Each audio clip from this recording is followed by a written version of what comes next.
శ్రోతలకు నా హృదయపూర్వక నమస్కారములు. మన శ్రోతలలో ఒక సోదరుడు ప్రశ్నను పంపడం జరిగింది. ఆ ప్రశ్న, పిల్లలను తల్లిదండ్రులు ఎలా పెంచాలి? గుడ్ పేరెంటింగ్ అంటే మంచి తల్లిదండ్రులుగా మన బాధ్యత పిల్లల పెంపకం విషయంలో ఎలా ఉండాలి? ఇది వారి ప్రశ్న. అయితే మనం ఒకసారి ఈ ప్రశ్నను అర్థం చేసుకునే ముందు, అంటే దీనికి అనేక మంది అనేక రకాలు చెప్తారు, అనేక రకాలుగా చెప్తున్న వాళ్ళు ఉన్నారు. దీని మీద బోల్డ్ బుక్స్ కూడా ఉన్నాయి పిల్లల పెంపకం మీద.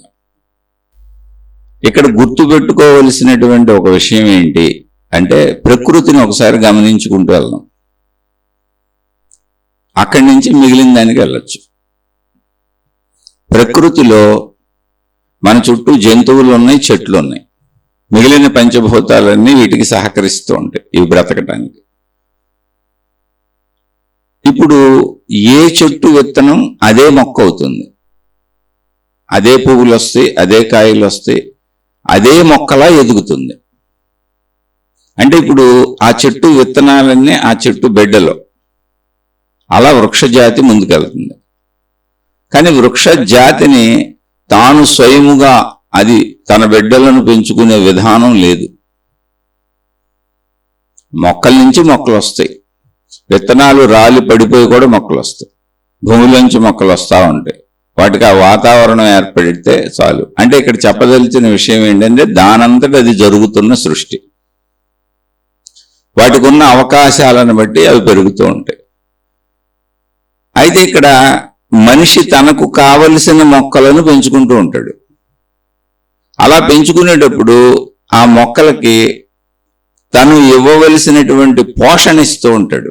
అంటే కొంచెం బలమైనటువంటి నేల, ఎదగటానికి అవకాశం ఉన్నటువంటి విస్తృతమైన ఖాళీ, సూర్యరశ్మి తగిలేలా, వాయువు చక్కగా తగిలేలా, అది ఎదగటానికి అనువైన అన్ని సమకూరుస్తూ, దానికి ఎటువంటి క్రిమికీటకాదులు పట్టి దాన్ని తినేయకుండా జాగ్రత్తగా రక్షిస్తూ కాపాడుకుంటూ ఉంటాడు. తనకు కావలసిన మొక్కలు మనిషి పెంచుకుంటున్నప్పుడు మిగిలిన మొక్కలన్నీ, మొత్తం సృష్టి అంతా అడవులన్నీ మొక్కలే ఉంటాయి. భూమిలోంచి సహజంగా మొక్కలు వచ్చేస్తాయి, మళ్ళీ ఆ విత్తనాలు రాలి మొక్కలు వచ్చేస్తాయి. పశుపక్ష్యాదులు ఆ పళ్ళను తిని, ఆ చెట్లకు ఉన్నటువంటి అనేక రకాలైనటువంటి పళ్ళను తిని వాటి విత్తనాలను మల విసర్జన చేసినప్పుడు ఆ విత్తనాలు అక్కడక్కడ భూమి మీద పడిపోయి మొక్కలు వచ్చేస్తుంటాయి. ఇలా అనేక రకాలుగా మొక్కలు అభివృద్ధి చెందుతూ ఉంటాయి. మనిషి పెంచుకునే వాటికి పోషణ ఇస్తాడు, మిగిలినవి వాటి పరిస్థితులను బట్టి పెరుగుతూ ఉంటాయి. అందులో అన్నీ సమకూరు బాగా బలంగా పెరిగే ఉంటాయి, సమకూరక బలహీనంగా పెరిగే ఉంటాయి, ఇలా రకరకాలుగా ఉంటాయి. ఇదంతా వృక్షజాతికి సంబంధించిన ప్రకృతి. అంటే మనం పెంచుకోవాలి అని అనుకున్నప్పుడు మాత్రం వాటికి రక్షణ ఇస్తాం. మొక్కలకి, జంతువులు, ఏ జంతువు నుంచి పుట్టిన జంతువు ఆ జంతువు లాగానే ఉంటుంది. ఆ జంతు జాతి మారదు. ఆ జంతు లక్షణాలు, ఆ జంతు గుణాలు, ఆ జంతువుకి సంబంధించినటువంటి సర్వం, రూపం అన్నీ అలాగే ఉంటాయి. అయితే దానికి దొరికేటువంటి పోషణను బట్టి కొన్ని జంతువులు కొంతకాలం పిల్లలను పోషిస్తాయి. ఇప్పుడు పక్షులు గుడ్లు పెట్టి పొదిగి పక్షులు తయారైనప్పుడు, చిన్న పిల్ల పక్షులు తయారైనప్పుడు ఎక్కడెక్కడి నుంచో ఆహారం తెచ్చి వాటి నోట్లో పెడతా ఉంటాయి. తర్వాత ఎదగటం వచ్చినాక వాటంతటా అవే ఎగిరిపోతూ ఉంటాయి. ఎగరటం పక్షులు నేర్పవు. అలాగే ఏ జంతువుకి దాని నడక, దాని వేగం, దాని జీవిత ప్రవృత్తి ఏమి నేర్పదు. కానీ అది ఎదిగి బ్రతికే వరకు దానికి అవసరమైన ఆహారం సమకూరుస్తుంది. నీటి లోపల జీవించే చేపలైనా అంతే, బయట భూమి మీద జీవించే అయినా, నీటి లోపల జీవులైన జంతువులన్నీ తమ బిడ్డలకి అవసరం ఉన్నంత సమకూరుస్తాయి. తర్వాత ఏ జంతువుకు ఆ జంతువు తాను స్వయంగా నేర్చుకుని బతుకుతూ ఉంటుంది. అంటే మనం గమనించినంతలో తెలిసేది. కానీ మానవ జాతికి వచ్చేటప్పటికి తల్లిదండ్రులు ఎలాంటి వాళ్ళైనా సరే, ఎలా ఉన్నా సరే, అంటే గుణములు స్వభావములు చెబుతున్నాం, తమ పిల్లలను ఉన్నతులుగా తీర్చిదిద్దేయాలి అన్ని రంగాలలో అనేటువంటి భావనలో ఉంటారు. ఇక్కడ కూడా ఏ జాతి విత్తనము అంటే ఏ మొక్క విత్తనము అదే మొక్కగా అయినట్లు, ఏ జంతువు యొక్క బిడ్డ అదే జంతువుగా అయినట్టు, ఏ తల్లిదండ్రులకు పుట్టిన బిడ్డలు మూల స్వభావంగా ఆ తల్లిదండ్రులటువంటి తల్లిదండ్రులకు ఉన్నటువంటి జీన్స్ అంటే లక్షణములను పుచ్చుకొని పుడతారు. మూలం ఏదో ఒకటి ఉండాలి అసలు పుట్టడానికి. అంటే వీళ్ళ ఎదుగుదలలో వీళ్ళు ఇప్పుడు బిడ్డలు పుట్టినప్పుడు తల్లికి తండ్రికి ఉన్నటువంటి వీర్య కణములు కలిసి ఒక బిడ్డగా తయారవుతాయి. వాళ్ళ వీర్య కణములలో అవే జీన్సో డిఎన్ఏనో రకరకాల పేర్లు చెబుతారు, వాటి మీద నాకంత జ్ఞానం లేదు, కానీ జరిగే ప్రాసెస్ ఇది. ఆ తల్లిదండ్రులకు సంబంధించినటువంటి సమస్తము అందులో ఉంటాయి. అంటే ఆరోగ్యం ఉంటుంది, అనారోగ్యం ఉంటుంది, గుణాలు ఉంటాయి, స్వభావం ఉంటుంది, ప్రవృత్తి ఉంటుంది, మొత్తం ఈ తల్లిదండ్రులకు సంబంధించింది మూలం. అందులో మానవుడికి మూలం అది. ఆ మూలాన్ని పుచ్చుకొని పుడతారు వాళ్ళు. అందుకే మీరు పిల్లల్ని గమనిస్తే ఆ తల్లిదండ్రుల పోలికలతో పిల్లలు ఉంటారు. ఎక్కడో ఒక చోట ఏదో ఒక చోట పోలికలు కలుస్తూ ఉంటాయి. తండ్రిలా ఉన్నాడనో తల్లిలా ఉన్నారనో, ఆడపిల్లలైనా మగపిల్లలైనా బిడ్డలని. అలాగే వాళ్ళ గొంతులు కూడా మీరు గమనిస్తే ఆ తల్లిదండ్రులకు దగ్గరగా ఉంటాయి. దూరం నుంచి ఒక్కోసారి విన్నప్పుడు తండ్రి గొంతు వినపడుతుంది, కానీ ఇద్దరు పక్క నుంచి వేరు గొంతులుగా ఉండొచ్చు మళ్ళీ. అంటే అన్ని దగ్గర పోలికలు చాలా దగ్గరగా ఉంటాయి. అయితే విభిన్నత సృష్టి ధర్మం కనుక కొంత విభిన్నత అనేది చూపిస్తూ ఉంటుంది. అందరూ ఒకలాంటి మనుషులు ఉంటే ఇక్కడ బ్రతకటం కష్టం కనుక. కానీ వీళ్ళు ఫలానా వాళ్ళ పిల్లలేమో అని తెలిసేలా పోలికలు కనపడుతూ ఉంటాయి. తల్లిదండ్రులు బాగా గమనిస్తారు. అయితే వ్యత్యాసం తల్లిదండ్రులకి పిల్లలకి ఒక 25-30 ఏళ్ల వ్యత్యాసం ఎప్పుడూ ఉంటుంది కనుక, వయసు వాళ్ళు పెద్దవాళ్ళు అయి ఉంటారు కనుక శారీరక ఆకృతులు మారిపోయి ఉంటాయి, కానీ పోలికలు కనపడతాయి. పోలికలు ఒక శరీర రూపంలోనే కాదు, అన్నింటిలో ఉంటాయి. అన్నింటిలో అంటే మనిషికి ఉండే అన్నింటిలో మీకు ఎన్ని ఉన్నాయో, మీ గుణాలు ఏంటో, మీ స్వభావం ఏంటో, మీ ప్రవృత్తి ఏంటో, మీ ప్రకృతి ఏంటో, మీ ఆలోచన ఏంటో, మీ భయం ఏంటో, మీ ఆదుర్ద ఏంటో, మీ ఆరోగ్యాలు ఏంటో, మీ అనారోగ్యాలు ఏంటో, అన్నీ మొత్తం అందులో ఉన్నాయి అక్కడ. అది విత్తనం. ఒక మొక్కకి విత్తనం ఎలాగో, ఒక జంతువుకి బిడ్డ ఎలాగో, ఇక్కడ కూడా ఇది విత్తనమే. ఇప్పుడు దాన్ని పెంచుతున్నారు, మీరు మొక్కనే పెంచుతున్నారు. మొక్కలు మన ఇంట్లో పెంచుకోవాలన్నప్పుడు ఏం చేయాలి? మొక్కకి అన్ని సమకూరాలి. అది ఎదగడానికి ముందు ప్లేస్ ఉండాలి, చక్కటి ప్లేస్ ఉండాలి. మనం పెట్టే మొక్క సైజుని బట్టి దానికి సూర్యరశ్మి తగలాలి, గాలి తగలాలి, భూమి చక్కగా సారవంతమైన భూమి అయి ఉండాలి, నీరు అందించాలి. ఎక్కువ నీరైతే చచ్చిపోద్ది, తక్కువ నీరైతే అప్పుడు చచ్చిపోద్ది. సమమైన నీరు అందించాలి. అలాగే పురుగు పుట్ర పట్టకుండా దాన్ని రక్షించుకోవాలి. ఒక మొక్కని ఎలా పెంచుతామో ఒక బిడ్డని అలాగే పెంచాలి. ఇప్పుడు మొక్క ఎదిగేటప్పుడు మీరు గమనించి చూడండి, మొక్క ఎదిగేటప్పుడు అది కొమ్మలు రకరకాలుగా వేసుకుంటుంది, ఆకులు రకరకాలుగా వేసుకుంటుంది, పువ్వులు రకరకాలుగా వేసుకుంటుంది, దాని ఇష్టం వచ్చినట్టు ఎదుగుద్ది అది. మనం మొక్కని ఇటు ఎదుగు, ఇలా ఎదుగు, ఇటు కొమ్మలు వేయి, అటు కొమ్మలు వేయకు, ఇటు ఆకులు వేయకు, ఇన్ని పువ్వులు కావాలి, ఇన్ని కాయలు కావాలని మొక్కకు మనం ఏం కండిషన్స్ పెట్టలేం. మనం అది ఎదగటానికి సహాయపడతాం అంతే. మీరు గమనించి చూడండి, మొక్కకి ఎదగటానికి సహాయపడతాం అంతే. మనం అంతకు మించి మొక్కకి ఏం చేయలేం. అది దాని ఇష్టం వచ్చినట్టు ఎదుగుద్ది. ఆ ఎదుగుదల అనేది దానికి దొరికిన పరిస్థితుల మీద ఆధారపడి ఉంది. సారవంతమైన భూమి, తగినంత నీరు, తగినంత గాలి, తగినంత వెలుతురు, ఇవన్నీ ఉన్నప్పుడు అది ఎలా ఎదగాలి అనేది ఆ విత్తనంలోనే ఉంది. అలా ఎదుగుతూ వెళ్తుంది. అది బ్యాలెన్సింగ్గా తనకు అనువుగా, తను పడిపోకుండా ఉండటానికి అనువుగా భూమిలో వేళ్లను పాతుకుంటూ భూమిలోకి లోపలికి వెళ్తూ అంత పైకి ఎదుగుతూ ఉంటుంది మళ్ళీ. ఎందుకని పడిపోకుండా లోపల వేళ్ళు దాన్ని సంరక్షించుకుంటూ ఉంటుంది. భూమిని గట్టిగా పట్టుకుంటే లోపలికి వెళ్ళిపోయి పైకి అంత ఎదుగుతూ ఉంటుంది. పైకి అంత ఎదుగుతుంది అంటే లోపల భూమిలో అంత బలంగా వేళ్ళు అనుకుంది అని అర్థం. ఇప్పుడు మొక్కకి ఏం చేసాం మనం? ఇక్కడ అవసరమైన సమకూర్చాం, దానికి హాని కలిగించకుండా ఏ క్రిమికీటకాదులు, పురుగు మందులో ఏదో చేసాం, జాగ్రత్తలు తీసుకున్నాం. కానీ దాని ఎదుగుదలలో మనం జోక్యం చేసుకోవాలి. అది ఎలా ఎదుగుతుందనే దాంట్లో జోక్యం చేసుకోవాలి. అలాగే జంతువుల్ని మీరు గమనించినట్టయితే జంతువులకు కూడా, పశుపక్ష్యాదులకు కూడా, ఇప్పుడు పక్షులకి ఎవరో ఎగరటం నేర్పక్కర్లా, చేపలకు ఎవరో ఈత కొట్టడం నేర్పక్కర్లా. అవి వాటి సహజ ప్రవృత్తి ప్రకృతిలో శరీర నిర్మాణంలోనే ఉన్నాయి. అలా ప్రతి జంతువు ఏది దాని స్వభావం, పాములకు పాకటం నేర్పక్కర్లా, దోమలకు కొట్టడం నేర్పక్కర్లా. ఇలా ఏది దాని స్వభావం అది వెళ్ళిపోతుంది. జీవి జంతువులన్నీ అలాగే ఉన్నాయి. ఎందుకనే దాని శరీర నిర్మాణమే అంత. కానీ మనం మనిషికి అన్ని నేర్పాలనుకుంటాం. మనం అసలు ఫెయిల్ అవుతున్న విషయం ఏంటంటే నేర్పాలని అనుకోవటమే. సృష్టి సహజ ప్రకృతిలో, సహజ ప్రవృత్తిలో దానంతటా అది సాగిపోతుంది. మీరు సృష్టిలో దేన్నైనా గమనించండి. దానికి కావలసినవి సమకూర్చాలి. ఇప్పుడు విత్తనాన్ని భూమిలో ఒక చోట ఎక్కడో చోట పాతాలుగా మొక్క అవ్వాలండి. కాబట్టి మంచి ప్రదేశం చూసి పాతాలి. అంటే ఎంత మొక్క అయితే దీనికి ప్లేస్ కావాలో, ఎంత స్థలం కావాలో, ఎంత సూర్యరశ్మి దొరుకుద్దో, ఎంత గాలి తగలాలో, నీళ్లు పోయడానికి అనువుగా, అది ఎదగడానికి అనువుగా ప్లేస్ చూసి పాతాలి. అంతే. అది మనం సమకూర్చేది. తర్వాత దానికి కావాల్సిన నీళ్లు సమకూరుస్తాం. ఎండ మనం సమకూర్చేదేం కాదు, గాలి మనం సమకూర్చేదేం కాదు, ఆకాశం మనం సమకూర్చేదేం కాదు. ముందని పెట్టేటప్పుడు ఆ ప్లేస్ జాగ్రత్తగా చూసుకు పెట్టాలి. ఎంత పెద్ద మొక్కను పెడుతున్నాం ఇక్కడ, అది ఎంత ఎదుగుద్ది, ఎంత పెద్ద మొక్క అవుతుంది అని. ఇక మిగిలిన ఆకులు వేసుకోవటం, కొమ్మలు వేసుకోవటం, ఎదగటం, పువ్వులు, కాయలు అన్నీ దానికి సంబంధించిన విషయం.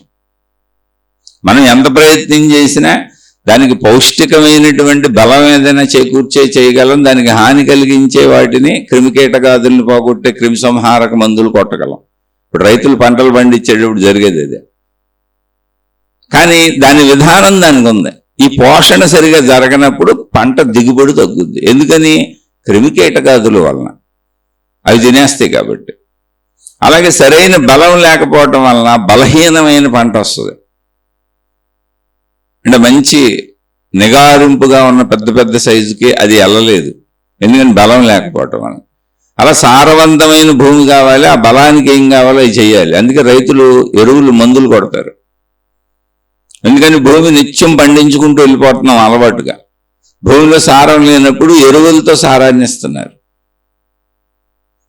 అలాగే క్రిమి సంహారక మందులు కొడుతున్నారు. మనం ఇంట్లో అయినా ఇంచుమించు అలాగే చేయాలి. ఇంకో దారి లేదు. ఉన్న దారులు వాడేసుకుంటున్నారు మనుషులు. కానీ దాని ఎదుగుదల, మొక్క ఎదుగుదల, దాని నుంచి వచ్చే ఫలసాయం ఏదుందో అది దానిలోనే ఉంది, మొక్కలోనే ఉంది. నిర్ధారించబడిన విధానంలో ఉంటుంది. దానికి కావలసిన సమకూర్తి చాలు. అలాగే ఒక తల్లిదండ్రులకు పుట్టినటువంటి బిడ్డ, జంతువులకైనా ఇదే విధానం చెప్పుకున్నాక, చిన్నతనంలో జంతువులకి చిన్నతనంలో అన్ని సమకూరుస్తాయి. తర్వాత జంతువులు దేనికి దానికి అవే సంపాదించుకుంటాయి. దానికి ఏం కావాలో ఇంకా అవన్నీ వాటి బ్రతుకు అవి బ్రతుకుతాయి. చిన్నతనంలో మాత్రం రక్షిస్తూ ఉంటాయి. ఎందుకంటే మా ఇంట్లో పిల్లులను చూశాను నేను. చాలా పిల్లల్ని పెట్టి ప్లేసులు మార్చేస్తూ ఉంటాయి నిరంతరం. తీసుకెళ్ళి ఒకే ప్లేసులో ఉంచు ఆ పిల్లల్ని. మా ఇంటి లోపల షేడ్ మీద పెట్టేసిన సందర్భాలు కూడా ఉన్నాయి పిల్లులు. సరే ఉన్నాయని వదిలేసాం మేము కొన్నాళ్ళు. తర్వాత అదే తీసుకెళ్ళిపోయింది. అలా చాలా పిల్లుల్ని చూశాను నేను. ఆ ప్లేసులు మార్చేస్తుంటాయి దేనికి దొరకకుండా. అవి కొంచెం పెరిగినాక ఇంకా అవే తమను తాము రక్షించుకుంటాయి. వాటికి కావాల్సిన ఆహారం అన్ని సమకూరుస్తాయి. ఇప్పుడు కుక్కలు ఇవన్నీ కూడా పాలిస్తూ ఉంటాయి మీరు గమనించినట్టయితే. అలాగే కోళ్ళు అవి కూడా పిల్లల్ని రక్షించుకుంటూ తమ రెక్కల కింద చేర్చేసుకుంటుంటాయి. ఉంది అదంతా. కానీ ఎప్పటి వరకు? ఎదిగే వరకు. కానీ ఎదుగుదల అనేది ఆ జంతువు శరీర నిర్మాణంలోనే ఉంది, దానికి సమకూరినటువంటి వసతులు, వనరులను బట్టి. అంతే. అయితే ఏ జంతువు పుట్టిందో, అంటే ఏ జంతువు బిడ్డ ఆ జంతువు గుణాలతోనే ఉండి. కుక్కలకు పుట్టేవన్నీ మొరుగుతాయి, ఆ కుక్క లక్షణాలతోనే ఉంటాయి. ఆ కుక్క స్వరూపం, ఆ కుక్కకి సంబంధించిన సర్వ లక్షణాలు ఉంటాయి. అలాగే ఏ తల్లిదండ్రులకు పుడుతున్నామో మనం, ఆ తల్లిదండ్రుల గుణములు, స్వభావములు ఆ బిడ్డ నుంచి పోవడానికి ఛాన్సే లేదు. ఆ బిడ్డలోనే ఉంటాయి. మూలం అదేగా, మూలం అదే. అందుకని సహజంగా అలా ముందుకు నడిచి వెళ్ళిపోతూ ఉంటే మూల గుణాలుగా ఈ తల్లిదండ్రుల గుణాలు ఉంటాయి. మీరు ఇప్పుడు మీ పిల్లల్ని పెంచుతున్నారు కదా, మీరు గమనించి చూడండి. అంటే తల్లిదండ్రులకి పిల్లలకి ఒక 30 ఏళ్ల జనరేషన్ గ్యాప్ ఉంటుంది. దాంట్లో ఇప్పుడు సౌకర్యాలు కొన్ని పిల్లలకు బాగా పెరిగి ఉండొచ్చు. అంతకుముందు తల్లిదండ్రులకి ఇన్ని వసతులు వనరులు ఉండకపోవచ్చు. ఎందుకంటే 30 ఏళ్లలో ప్రపంచం చాలా విషయాలను కనుక్కుంటుంది, చాలా నాగరికత పెరుగుతుంది, వస్తువులు పెరుగుతాయి, విషయాలు పెరుగుతాయి, సౌలభ్యాలు, బ్రతికే సౌలభ్యాలు పెరుగుతాయి. ఆ గ్యాపుల్లో మనకేమన్నా తేడా అనిపించవచ్చు తప్ప, కానీ మీరు గమనించి చూస్తే తల్లిదండ్రుల లక్షణాలు పుణికి పుచ్చుకున్నట్టుగా పిల్లలు కనపడతా ఉంటారు. నీ గుణాలన్నీ ఉంటాయి అక్కడ. కానీ 30 ఏళ్ల వెనక్కి వెళ్ళి చూడాలి నువ్వు, ఇప్పుడు కాదు. ఎందుకని మూలమే తల్లిదండ్రులు. అంటే ఒక సహజ ప్రవృత్తిలో అది పెరుగుతూ వెళ్ళిపోద్ది. ఆ మూలతత్వంలో ఏముందో దాంతోనే ముందుకు వెళ్ళిపోద్ది. అది మూలతత్వాన్ని తనంతట తాను మనిషి మార్చుకోవటం అనేది ఆధ్యాత్మికతలో సాధ్యపడుతుంది ఒక్క మనిషికి. అది తనను తాను గమనించుకుని ఆత్మజ్ఞాన మార్గంలో. అయితే ఇక్కడ మూలతత్వంలో ఎప్పుడు కూడా తల్లిదండ్రులు మీరు చూడండి, ఏదైనా జబ్బులు వచ్చి డాక్టర్ల దగ్గరికి వెళ్ళామనుకోండి, మీ తల్లిదండ్రులకి మీ పూర్వీకులకి ఏమేం జబ్బులు ఉన్నాయని అడుగుతారు. మీ అమ్మగారికి కానీ మీ నాన్నగారికి కానీ మీ కుటుంబంలో ఎవరికైనా బీపీ ఉందా, షుగర్ ఉందా, అలా అడుగుతారు. అంటే ఇటువంటి వ్యాధులు ఏమైనా పెద్దలకు ఉంటే వచ్చే అవకాశం ఉంది. ఇప్పుడు వ్యాధులే వచ్చే అవకాశం ఉందంటే ఇంక సమస్తం వచ్చే అవకాశం ఉంది, నువ్వే విత్తనం. కానీ ప్రతి తల్లిదండ్రి తనను తాను గమనించుకోకుండా, తనను తాను మార్చుకోకుండా, తనను తాను తన వ్యవహార శైలి మార్చుకోకుండా పిల్లల్ని తీర్చిదిద్దేద్దాం అనుకుంటారు. ప్రాబ్లం అక్కడ ఉంది. ప్రాబ్లం అసలు అక్కడ ఉంది. ముందు పిల్లల్ని యాక్సెప్ట్ చేయటం నేర్చుకోండి. ఎలా ఉంటే అలా యాక్సెప్ట్ చేయటం నేర్చుకోండి. ఒక మొక్కని అది ఎలా పెరిగితే అలా పెరగనిస్తున్నాం. అలా పిల్లల్ని ఎలా ఉంటారో వాళ్ళని అలా పెరగనివ్వండి, పెంచకండి. ఎవరు పెంచలేరు. ఒక పిల్లోడిని పెట్టుకొని సాగదీయలేం, హైట్ అవ్వడం. ఒక పిల్లోడిని పెట్టుకొని అడ్డంగా లాగలేం, లావ్ అవ్వడం. లావ్ అయ్యేవాడిని సన్నంగా నొక్కేయలేం. శరీర తత్వాలే అవి గమనిస్తే ఆ తల్లిదండ్రులకు శరీర తత్వాలు అలాగే ఉంటాయి. ఇలా ఎదుగుదలలో కొంచెం అన్ని సమకూరి మళ్ళీ పౌష్టికాహారాలు దొరికి మంచి, అంటే తల్లిదండ్రులు ఒక 30 ఏళ్ల గ్యాప్లో ఎదుగుండొచ్చు, ధనం సౌకర్యవంతంగా దొరకవచ్చు, పరిస్థితులు దొరకవచ్చు. ఇప్పుడు పిల్లలకు చదువులు పరిస్థితులు అన్ని మారి ఉండొచ్చు. దానివల్ల పిల్లలు మనకంటే కొంచెం భాషలు ఎక్కువ మాట్లాడవచ్చు, మంచి బట్టలు వేసుకోవచ్చు, మంచి విధానాలు ఉండొచ్చు. కానీ గుణము, స్వభావము, ప్రవృత్తి లోపల గమనిస్తే తల్లిదండ్రులతో ఉంటుంది మూలంగా. నా చిన్నప్పుడు నేను ఇలాంటి బట్టలు కట్టుకోలేదు, మా అబ్బాయి అలా కట్టుకున్నా, మా అమ్మాయి బ్రహ్మాండంగా జరిగి, అది పై రూపురేఖలు కాదు. పై రూపురేఖలు కాలాన్ని బట్టి మారిపోతుంటాయి, పరిస్థితులను బట్టి మారిపోతూ ఉంటాయి. ఒకసారి ధనవంతులు పేదవాళ్ళు అయిపోతుంటారు, పేదవాళ్ళు ధనవంతులు అయిపోతుంటారు. వీటిని బట్టి పై అన్ని మారిపోతాయి. ఇళ్ళు, వ్యవహార శైలి అన్ని మారిపోతాయి. డబ్బులు ఎక్కువ ఉండి మంచి స్కూల్స్లో చదివించవచ్చు, కొంచెం మంచి భాష వస్తుంది, మంచి విధానం వస్తుంది. కానీ మూల స్వభావం, మూల గుణాలు, మూల ప్రవృత్తి మీరు గమనించి చూడండి. ఒక లోభి అయినటువంటి తండ్రి అనుకోండి, నేను చూశాను, ఆ పిల్లలు లోభులే అవుతారు. ఒక లోభి అయినటువంటి తండ్రి లేదా ఒక లోభి అయినటువంటి తల్లి అంటే ఎప్పుడు తెలుస్తాయి మనకి? మామూలు వాటిలో తెలియవు అవి. గుణాలు తెలియాలంటే ఆ గుణాల ప్రభావం బయట గమనించాలి మనం. లోభి అయినటువంటి తండ్రి అంటే ఆ గుణంతోనే ఉంటాడు కొడుకు కూడా. అంటే ఎలా ఉంటుంది, లేదా కొడుకో కూతురు ఎవరైనా కానీ. అంటే ఈ ఉదాహరణకి ఎలా ఉంటుంది అంటే, ఇప్పుడు ఒక అతనికి డబ్బు ఖర్చు పెట్టడం, చాలా మందికి లోభత్వం అంటే ఏంటంటే సంపాదించడం ఇష్టం, ఖర్చు పెట్టడం కష్టం, దాయటం మహా ఇష్టం. ఆ ఖర్చు పెట్టడంలో తన సొంతోళ్ళు తిన్నా కూడా ఇబ్బందిగా ఉంటుంది. అయితే ఇవన్నీ గుణములు మనిషి మార్చుకోగలడు. మనిషి తనను తాను మార్చుకోవాలంటే కేవలం ఆధ్యాత్మికమే, లేకపోతే ఒక చెట్టులా ఒక జంతువులో వెళ్ళిపోతాడు. అందుకే మనిషి జంతు జాతిలోకి వస్తాడు. మనిషి సపరేట్ జాతీయం కాదు. మీరు గమనిస్తే డార్విన్ సిద్ధాంతం ప్రకారం కూడా మనిషి డెవలప్ అయినటువంటి జంతువు, కోతి నుంచి మనిషి వచ్చాడు అని ఆ సిద్ధాంతం కూడా ఉంది సైన్స్లో. అలాగే ఆధ్యాత్మికతలో కూడా జంతువునాం నరజన్మ దుర్లభం అన్నారు. జంతువులలో నరుడనేటువంటి జంతువుగా జన్మించటం అసాధ్యం అన్నాడు. అంటే బెస్ట్ జంతువులన్నింటిలోకి టాప్ మోస్ట్ నెంబర్ 1 ఎవరంటే నరుడనే జంతువు, మనిషి అనే జంతువు. కానీ జంతువే. ఎందుకని? ఆహారము, నిద్ర, భయము, మైథున సుఖము అంటే శారీరక సుఖము. ఈ 4 జంతువులన్నింటికి కామనం. అవి అలా బ్రతికి అలా చనిపోతాయి. వాటికి పిల్లలు మనలాగానే పెడితే ఏం చేయాలో అవి చేస్తే అన్నీ అలాగే చనిపోతాయి. ఆహారము, నిద్ర, భయము, మైథున సుఖము.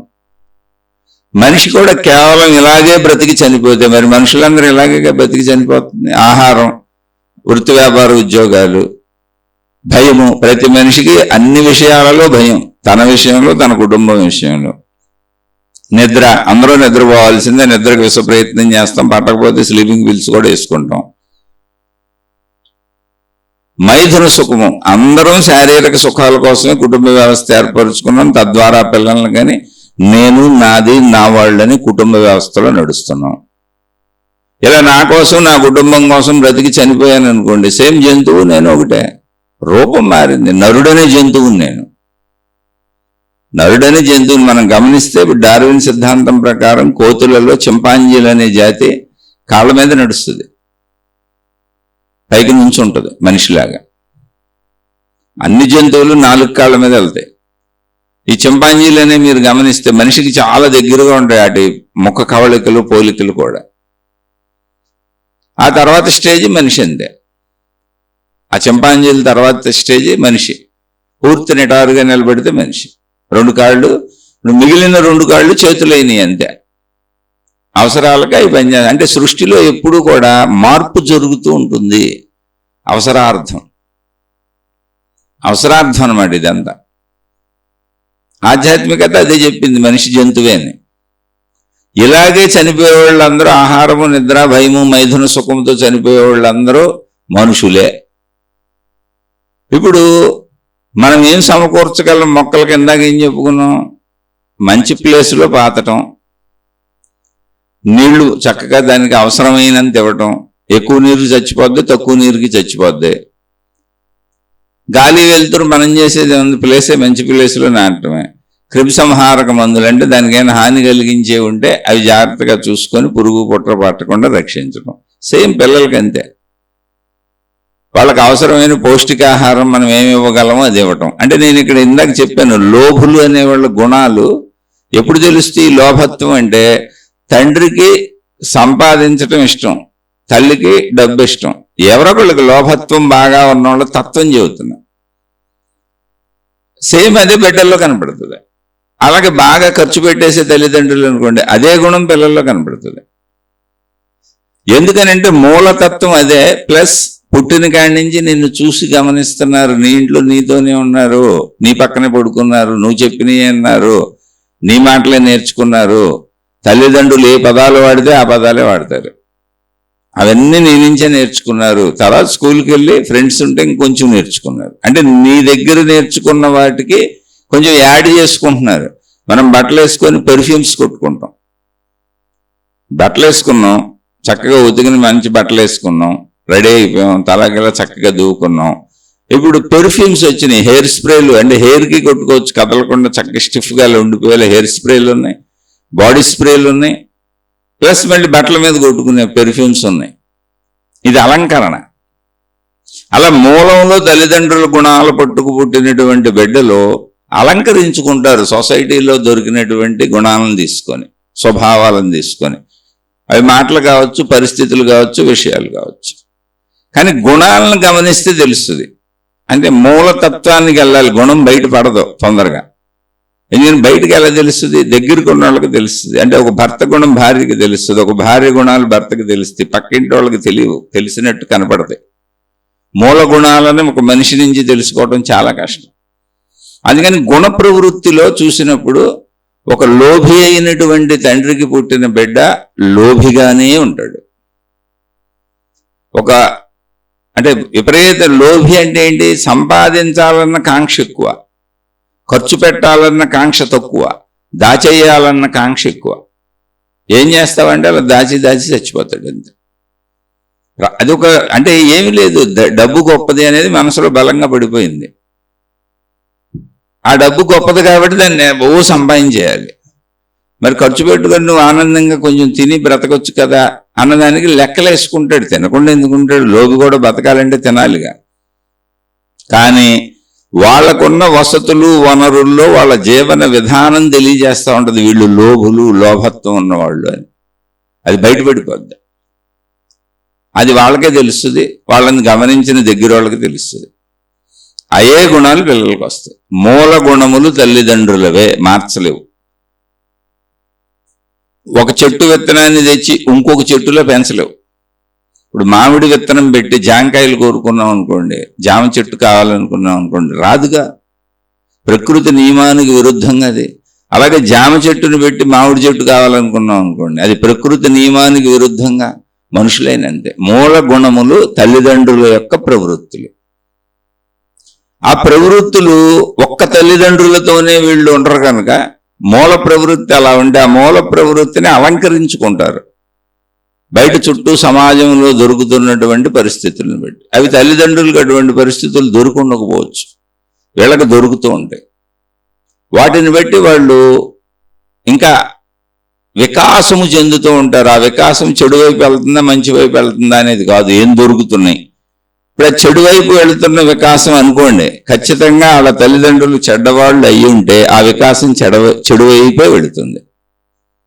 వాళ్ళ తల్లిదండ్రులు మూలం అక్కడ తల్లిదండ్రులను బట్టి ఉంటుంది అది. వాళ్ళ తల్లిదండ్రులు మంచివాళ్ళు అయ్యి ఉంటే ఆ వికాసం మంచి వైపు వెళ్తుంది. అయితే అందరి తల్లిదండ్రులు మంచి వాళ్ళ పిల్లలు మంచివాళ్లే అవ్వాలి, చెడ్డవాళ్ళ పిల్లలు చెడ్డవాళ్లే అవ్వాలని రూల్ లేదు. ఎందుకు లేదు అంటే వ్యక్తి మళ్ళీ తనను తాను మార్చుకునే అవకాశం ఉన్నది. అందుకే మనం రోజు చెప్పుకునేది ఆత్మజ్ఞాన శీర్షికలు, ఆధ్యాత్మిక శీర్షికలు, ఆధ్యాత్మిక చదువు, ఆత్మజ్ఞాన చదువు అని. తనను తాను గమనించుకొని నేను ఇలా ఉండకూడదు, ఇలా బ్రతకూడదు అనుకున్న మనిషి తనను తాను మార్చుకోవచ్చు. అంటే ఉదాహరణకి ఒక తండ్రి బాగా తాగుబోతు, అతనికి 2 కొడుకులు. ఆ తాగుబోతు తాగొచ్చి రోజు ఇంట్లో గోల చేసేసి భార్యను కొట్టేసి పిల్లల్ని కొట్టేసి ఆ సామాన్లన్నీ చందరవందర చేసేసి డబ్బులు లాక్కుపోయాడు. మళ్ళీ తాగొస్తా ఉండేవాడు, ఏ పని చేసేవాడు కాదు. పిల్లలు ఎదుగుతున్నారు, చదువుకుంటున్నారు. కొంచెం పెరిగి పెద్దయినాక చిన్నపిల్లలకి ఆ ఎదుగుదలలో తెలిసింది. అందులో ఒక పిల్లవాడు నా తండ్రిలా నేను ఉండకూడదు అనుకున్నాడు. అందుకని ఏదో గవర్నమెంట్ స్కూల్లో చదువుకుంటున్నాడు. ఈ తండ్రి ఇంటికి వచ్చి గొడవ చేస్తున్నప్పుడల్లా బయటకు వెళ్ళిపోతాడు. ఆ పుస్తకాలు తీసుకొని వెళ్ళిపోయి రోడ్డు మీద ఏదో దీపాల కిందో లేకపోతే పక్కేళ్లలోనో కూర్చొని చదువుకునే అవకాశం ఉన్న చోట చదువుకుంటూ మనసులో గాఢమైన అభిప్రాయం పెట్టుకున్నాడు, నా తండ్రిలా మాత్రం నేను అవ్వకూడదని. దానికి కారణం పరిస్థితులు అతనికి నేర్పినాయి. తండ్రి బాధ పెడుతున్నాడు, తల్లిని బాధ పెడుతున్నాడు, తన బాధ పెడుతున్నాడు, ఇల్లంతా రోడ్డు పాలు అవుతుంది, రోజు కొడుతున్నాడు. అంటే ఒక హింసలోంచి బయటకు వస్తున్నాడు అతను, ఆ బిడ్డ. అప్పుడు తండ్రిలా ఉండకూడదు అని నిర్ణయించుకున్నాడు. అలా కొంతమంది తల్లిదండ్రుల నుంచి నా తల్లిలా నేను ఉండకూడదు, నా తండ్రిలా నేను ఉండకూడదు అని నేర్చుకున్న పిల్లలు నాకు చాలా మంది తెలుసు నా చుట్టూ సమాజంలో. నేను అసలు నా తండ్రిలానే ఉండకూడదు, నా తల్లిలానే ఉండకూడదు, ఈ గుణాలు కరెక్ట్ గుణాలు కాదు అని. ఎందుకని స్వతంత్ర జ్ఞానం వచ్చినాక వాళ్ళు నేర్చుకుంటారు. ఎప్పుడు మనిషికి ఉన్నటువంటి అద్భుతమైనటువంటిది, మనిషికైనా చెట్టుకైనా జంతువుకైనా తన ఎదుగుదల తనలోనే ఉన్నది, తన శరీరంలోనే ఉన్నది. పరిస్థితులు సమకూర్చటం అంతే. తల్లిదండ్రులు కొంచెం బిడ్డ ఎదిగే వరకు సమకూర్చడం, తర్వాత ఎదిగిపోయిన బిడ్డలు చూడండి, వివాహాలు చేసుకొని సొంత సంపాదన వచ్చినాక ఆ పిల్లలే తల్లిదండ్రులను చూస్తారు, వృద్ధులైన తల్లిదండ్రుల్ని. అంటే ఏంటి, స్వతహాగా లక్షణం ఆ శరీరంలో ఉంది. కొంతవరకు నువ్వు అన్ని సమకూర్చటమే తప్ప మిగిలిన నువ్వేం చేయలేవు. కానీ మూలము నువ్వే అయి ఉంటావు. ఆ మూలాన్ని కూడా నరికేయచ్చాడు పెద్దోళ్ళు అయినాక. నేను నా తండ్రిలో ఉండకూడదు అని పెరిగాడు ఈ తాగుబోతు కొడుకు. ఎందుకని ఆ ఇల్లు చూశాడు, అతన్ని కూడా బొలిసాలు కొడతాడు, ఆ మూల ఈ మూల దాచిన డబ్బులన్నీ పట్టుకుపోతాడు. చిచి, నా తండ్రిలా మాత్రం బతకూడదు అని. రియల్గా మా దగ్గర ఉన్నారు అలాంటి వాళ్ళు, చూశాను, అందుకని చెబుతున్నా. సరే కథ కాబట్టి ఇంకొక కొడుకుని కూడా పక్కనే పెడతాను. రియల్గా జరిగిన దాంట్లో ఒక కొడుకే. నా తండ్రిలో ఉండకూడదు అనుకొని అతి పేదరికంలో నుంచి అతను చదివి ఇంజనీరింగ్ చదివి వాళ్ళమ్మ కూలి పని, వాళ్ళమ్మ వాళ్ళింట్లో వీళ్ళింట్లో పనులు చేసుకునేది, వాళ్ళ నాన్న కూలి పని చేసేవాడు. అలా అక్కో చెల్లో ఉంది, ఆమె కూలి పని చేసుకుంటుంది. కానీ అతను గవర్నమెంట్ చదివిస్తుంది, ఫీజులు కడుతుంది. చదువుకొని ఇంజనీరింగ్ చదివినాక ఉద్యోగం తెచ్చుకొని సాఫ్ట్వేర్ కంపెనీలో కూలి పనులు చేస్తున్న తన కుటుంబ సభ్యులంటే ఆళ్ళల్లో ఏళ్లలో క్లీనింగ్ పనులు, కూలి పనులు చేసుకుంటున్నారు. అంటే మామూలు కూలి పని, వ్యవసాయం అటువంటివి కూడా కాదు, ఇళ్లల్లో పనిచేసే స్త్రీల కింద అంట్లు కడగటం, ఇళ్లకు శుభ్రం చేయటం, ఇల్లు ఓడ్చటం, అటువంటి పనులు చేసుకునే తన కుటుంబ సభ్యులకి 3 అంతస్తులు బిల్డింగ్ కట్టించి ఇచ్చాడు. 3 ఫ్లోర్ల్లో 3 ఉండేట్టు, తల్లిదండ్రులకు 1 ఫ్లోరు, అతనికి సోదరు ఉంది, ఆమెకు పెళ్ళయింది, బావగారు వాళ్ళింట్లోనే ఉంటారు, వాళ్ళు పేదవాళ్ళే, వాళ్ళకు 1 ఫ్లోరు, ఇతను ఉండడానికి 1 ఫ్లోరు, అతను వివాహం చేసుకున్నాడు, అతను ఉండడానికి 1 ఫ్లోరు, 3 అంతస్తులు బిల్డింగ్ కట్టాడు, ఉద్యోగం చేసుకుంటున్నాడు. ఎంత దారుణమైనటువంటి స్థితి వాళ్ళది అంటే, ఇళ్లల్లో పని మనుషుల కింద పనిచేసి వాళ్ళు పెట్టిన మిగిలిపోయిన అన్నాలు తినేవాళ్ళు. ఇళ్లలో పనిచేస్తున్నప్పుడు మిగిలిపోయిన కూరలు, మిగిలిపోయిన అన్నాలు పని చేసే వాళ్ళకి ఇస్తూ ఉంటారు. ఆ స్టేజ్ నుంచి ఈ స్టేజ్కి వచ్చాడు ఇలా ఉండకూడదని. ఎందుకంటే వాళ్ళ నాన్న తాగి రోడ్లమ్మటి వెళ్ళి, ఇప్పుడు వాళ్ళ ఇంట్లో అందరూ కష్టపడేవాళ్ళే, వాళ్ళ నాన్న కష్టపడితే రోజుకు 1000 రూపాయలు, 1500, 2000 వస్తాయి, కానీ కష్టపడేవాడు కాదు, పనిచేసేవాడు కాదు. అప్పుడే వాళ్ళ కుటుంబం బాగుండేది వాళ్ళ నాన్న, కానీ తాగుడికి అలవాటు పడిపోయాడు. తాగి అతను చనిపోయాడు తల్లి మిగిలిన తర్వాత. ఇవన్నీ చిన్నప్పటి నుంచి చూశాడు అతను. నానా గొడవలు చేసేవాడు ఆ తండ్రి. ఆ కుర్రోడు తన చిన్నతనం నుంచి ఇంజనీరింగ్ అయిపోయి ఉద్యోగం వచ్చే వరకు చూస్తానే ఉన్నాడు తండ్రిని. తర్వాత కూడా తండ్రిని పోషించాడు అతను. ఈ మధ్య కాలంలోనే వాళ్ళ తండ్రి చనిపోయాడు. 3 అంతస్తులు బిల్డింగ్ కట్టాడు అతను, ఎవరికాళ్ళకి ఒకే ప్లేస్లో, అక్కడ వాళ్ళు అందరూ కలిసి ఉండేట్టు.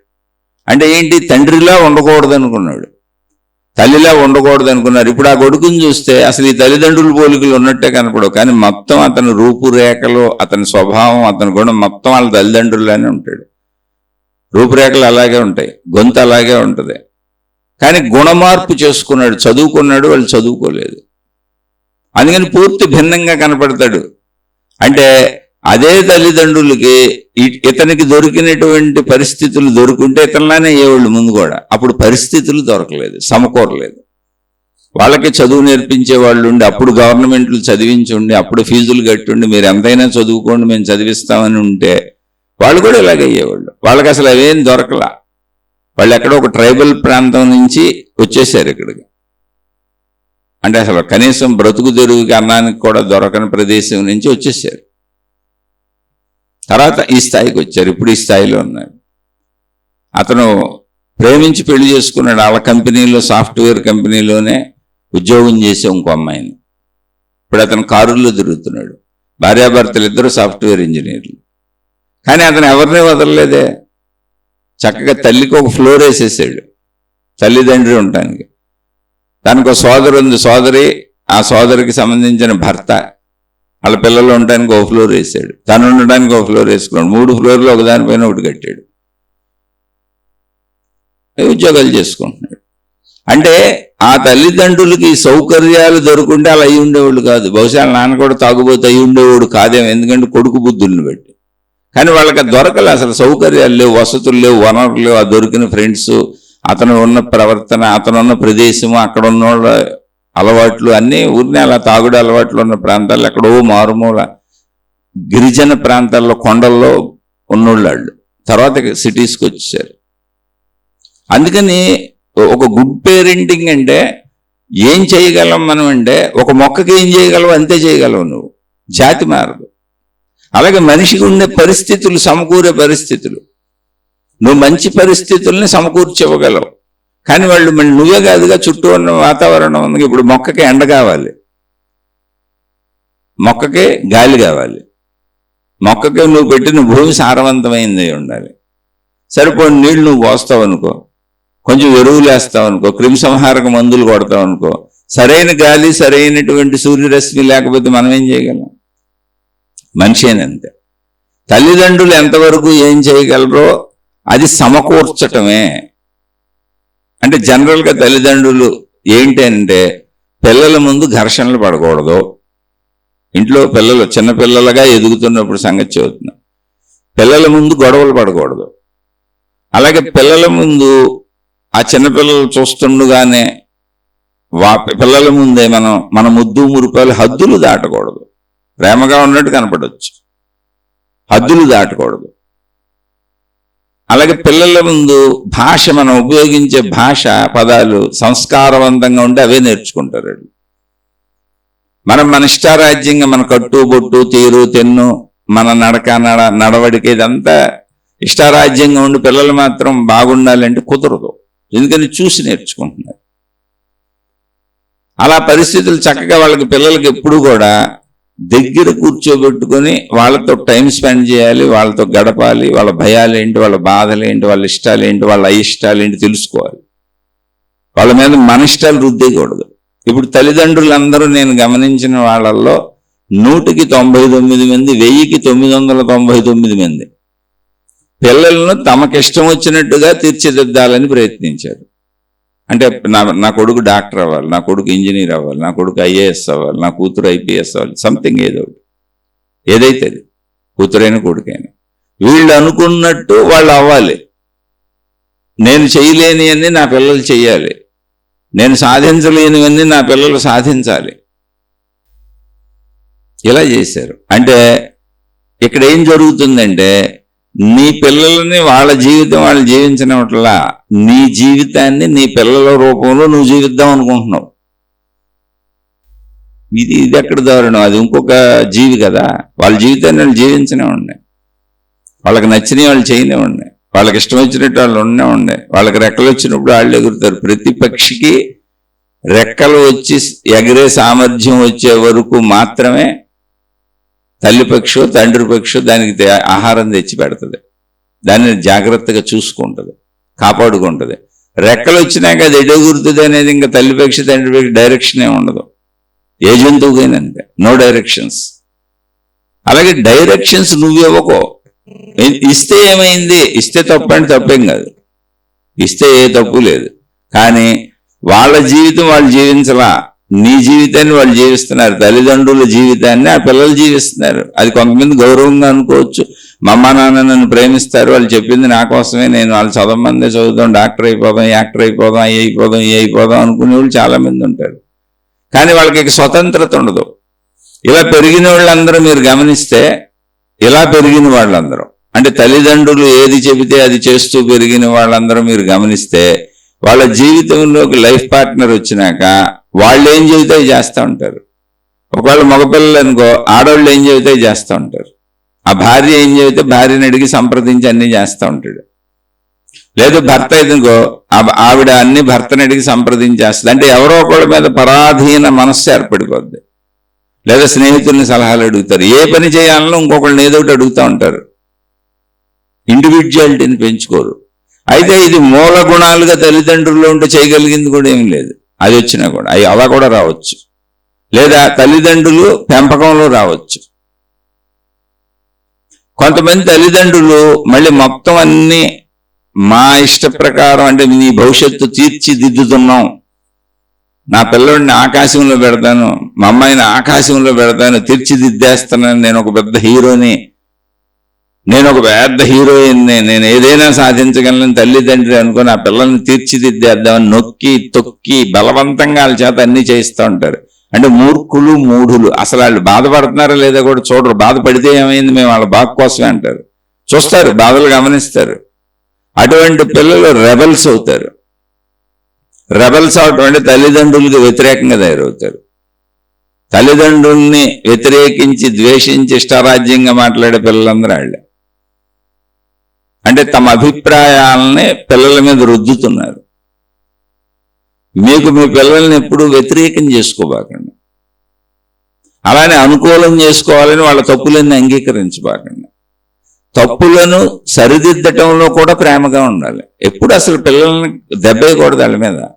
మీరు ఖచ్చితంగా నిజమైన తల్లిదండ్రులు అయితే అసలు మీరు మీ బిడ్డల మీద ఏనాడు అలా చేత్తో ఇలా అని ఉంటారు. అసలు కోపంతో, ప్రేమతో నెమరటం వేరు, కోపంతో కొట్టుండ్రు. కొట్టారంటేనే మీరు తల్లిదండ్రులు కాదు. అసలు ఒక మనిషిని కొట్టడం అఫెన్స్. మీరు ఫారిన్ కంట్రీస్లో పిల్లలు ఎవరైనా తల్లిదండ్రులు పిల్లల్ని తిట్టినా తీసుకెళ్లి జైల్లో పారేస్తారు. ఈ పిల్లలు వెళ్ళి స్కూల్లోనే ఎక్కడో మా తల్లిదండ్రులు మమ్మల్ని కొట్టారు, తిట్టారు, నిర్బంధిస్తున్నారని చెబితే కేసు అది. ఎందుకని స్వేచ్ఛగా ఉండాలి. నువ్వు సమకూర్చాలి అంతే. కన్నావు సమకూర్చు. అది కూడా వాళ్ళు ఎదిగే వరకు. తర్వాత ఎదిగిన పిల్లలు తల్లిదండ్రుల్ని చూస్తున్నారుగా. మళ్ళీ ఇప్పుడు వృద్ధాప్యం వచ్చినాక తల్లిదండ్రులకు సహాయం ఎవరు? ఈ ఎదిగిన పిల్లలే. నిరంతరం నీ మాట అయిని, నిరంతరం నువ్వు చెప్పిందే చేసి, నిరంతరం నీకు అనుకూలంగా ఉంటే వాళ్ళ బుద్ధి ఎక్కడ ఎదుగుద్ది? అసలు నిన్ను చూసే అంత ఎదుగుదలకి ఎప్పుడు వస్తారు వాళ్ళు? అని కొంత స్వేచ్ఛ ఉండాలి, కొంత స్వతంత్రత ఉండాలి. ప్రతి పిల్లలు ఏదో ఒక చోట తప్పులు చేస్తారు. ఎందుకని సమాజం అలా ఉంది. తప్పులంటే పెద్ద పెద్ద తప్పులు కాకపోవచ్చు, పెద్ద పెద్ద తప్పులు కావచ్చు. ఇప్పుడు సమాజంలో సిగరెట్లు ఉన్నాయి, సమాజంలో మందు ఉంది, సమాజంలో వ్యభిచారం ఉంది, సమాజంలో పేకాట్లు ఉన్నాయి, సమాజంలో రకరకాలైనటువంటి తిళ్ళు ఉన్నాయి. దేనికైనా అలవాటవచ్చు వాళ్ళు సమాజంలో ఉన్నట్టుగా. ఎందుకని చుట్టూ ఉన్న స్నేహితులు అవన్నీ చూస్తుంటారు, సినిమాలు, షికార్లు. అందులో నువ్వు ఏదైనా ప్రేమతో మార్చాలి. నీకు కుదిరితే ప్రేమతో మార్చు, నీకు కుదరపోతే కనీసం వాళ్ళు వదిలే. అంతే తప్ప యుద్ధాలు ప్రకటించావంటే వాళ్ళు రెబల్స్ అయిపోతారు, నీకు వ్యతిరేకం అయిపోతారు. మారకపోగా ఇంకా విచ్చలవిడైపోతారు. ఏదో ఒక రోజుకి నీ నుంచి దూరం అయిపోతారు. అంటే అలా అయిన వాళ్ళని నేను చూశాను. అందుకని అసలు ఈ తండ్రే నాకొద్దు, ఈ తల్లే నాకొద్దు, అసలు మా ఇల్లే నాకొద్దు అని వెళ్ళిపోయిన వాళ్ళని చాలా మందిని చూశాను. ఇప్పటికి కూడా బాబాయ్ మా తల్లిదండ్రులు నాకొద్దు అని చెబుతూ ఉంటారు. ఎందుకనో తెలుసా? 80 ఏళ్ళు వచ్చినటువంటి తండ్రి, అంటే 80 ఏళ్ళు తండ్రికి వచ్చినటువంటి కొడుకు నుండి 55 ఆ ప్రాంతాలకు వచ్చేసి ఉంటాడు. 25-30 ఏళ్ళు తేడా. అటువంటి కొడుకు, ఆ భార్య, ఆ కుటుంబాలు, లేదా ఆ కూతురు, అల్లుడు, ఆ కుటుంబాలకి నేనేం చెబితే అది మీరు వినాలంటాడు. ఇలాంటి మూర్ఖపు తల్లిదండ్రులు ఎంతమంది ఉన్నారో ప్రపంచంలో. అరే పెళ్లి చేసినాక, పెళ్లి అయిపోయినాక ఇంకా వదిలేయాలి, నువ్వు సలహాలు ఇవ్వకూడదు. ఇది ఆధ్యాత్మికతలో కూడా చెప్పారు. నేను భౌతికం అంటలా, ఆధ్యాత్మికతలో ఏం చెప్పారంటే ఎప్పటి వరకు తల్లిదండ్రులు పిల్లల బాధ్యత వహించాలంటే వాళ్ళు వివాహం చేసుకుని వాళ్ళు ఒక బిడ్డకు జన్మనిచ్చే వరకు. ఇంకా అంతకంటే ఈ భూమి మీద తెలుసుకోవడానికి ఏమీ లేదు. ఇంకెంతకాలం జీవించినా ఆ చేసినవి మళ్ళీ చేసుకుంటూ ఉంటాం. తిన్నదే తింటాం, చూసిందే చూడటం, తాగిందే తాగటం, అన్నీ అంతే. వాళ్ళకి ఒక స్వయం ప్రతిపత్తి యవ్వనం వచ్చేసింది. ఒక స్త్రీ వాళ్ళ జీవితంలోకి వచ్చేసింది, ఒక పురుషుడు వాళ్ళ జీవితంలోకి వచ్చేసాడు. వాళ్ళ బిడ్డను కనేశారు, ఇంకా వాళ్ళ బిడ్డను వాళ్ళు పెంచుకుంటారు. ఇంకా నీ సలహా సంప్రదింపులు వాళ్ళు అడిగితే ఎప్పుడన్నా గౌరవార్థం చెప్పు తప్ప బాధ్యత వదిలేయి. వీళ్ళని తీర్చిదిద్దేయాలి, మనవరాలను కూడా తీర్చిదిద్దేయాలనుకునే మూర్ఖ శిఖామణులు ఉన్న చోట ఆ కుటుంబాలు విచ్ఛిన్నమైపోతాయి. అటువంటి తండ్రిని, అటువంటి తల్లిని అసలు ఎవరు లెక్క చేయరు, పట్టించుకోరు. వాళ్ళు ఎంత గొప్పోళ్ళు ఉన్నాయి, వాళ్ళ దగ్గర ఎంత డబ్బులు ఉన్నాయి, తమ స్వేచ్ఛను హరించే తల్లిదండ్రుల దగ్గర పిల్లలు ఉండాలని కోరుకోరు, వదిలేసి వెళ్ళిపోతారు. నీ డబ్బు నీకే, తగలేసుకో, మూటలు కట్టుకో, వదిలేసి వెళ్ళిపోతారు. ఎందుకంటే చూశాను అటువంటి తల్లిదండ్రులు. ఎంత వయసు వచ్చినా అంటే వాళ్ళు ఇప్పుడు ఆ డబ్బులు అవన్నీ వాళ్ళ చేతి కింద పెట్టుకుంటారు. ఫస్ట్ నుంచి పిల్లల్ని తమ చెప్పు కింద తేలులా, అంటే తమ కాళ్ళకాడ పడేసి ఉంచుకోవటానికి డబ్బులు, అధికారాలు ఇవన్నీ తమ దగ్గరే పెట్టుకుంటారు. ఎవరు అసలు పిల్లలకి? అందుకే చాలా మంది తమ తదనంతరం అంటూ ఉంటారు, తమ గ్రిప్పులో ఉండటానికి. అలాంటి తప్పంటలే. నేను తల్లిదండ్రులను మోసం చేసి రోడ్ల మీద వదిలేసి మొత్తం పట్టుకెళ్ళిపోయింది కొడుకులు, కూతుళ్ళు బోల్డ్ మంది ఉన్నారు. వాళ్ళు మా ఇళ్లలోనే ఉన్నారు. ఆ మొదట చెప్పిన తల్లిదండ్రుల రకం జాతులు మా ఇళ్లలోనే ఉన్నారు. ఇటు పిల్లలు ఉన్నారు, అటు వాళ్ళు ఉన్నారు. మీరు చూస్తే మీ ఇళ్లలోనే తగులుతారు, మీ చుట్టూ ఉన్న ప్రాంతాల్లో ఎందుకు తగలరు? అందుకని ఇళ్ళు జైళ్ళు కాదు ముందంతే. గుడ్ పేరెంటింగ్ అంటే ఏంటో తెలుసా? ఇల్లు జైలు కాదు. ఇల్లు ఒక రక్షణాలయం. నీకు ఒక మనిషికి ఒక భయం కలిగినప్పుడు, ఒక బాధ కలిగినప్పుడు, ఒక అభద్రత కలిగినప్పుడు, ఒక అశాంతి కలిగినప్పుడు నేను సేద తీరటానికి ఒకటి ఉంది ప్రదేశం నాకంటే అది ఇల్లు.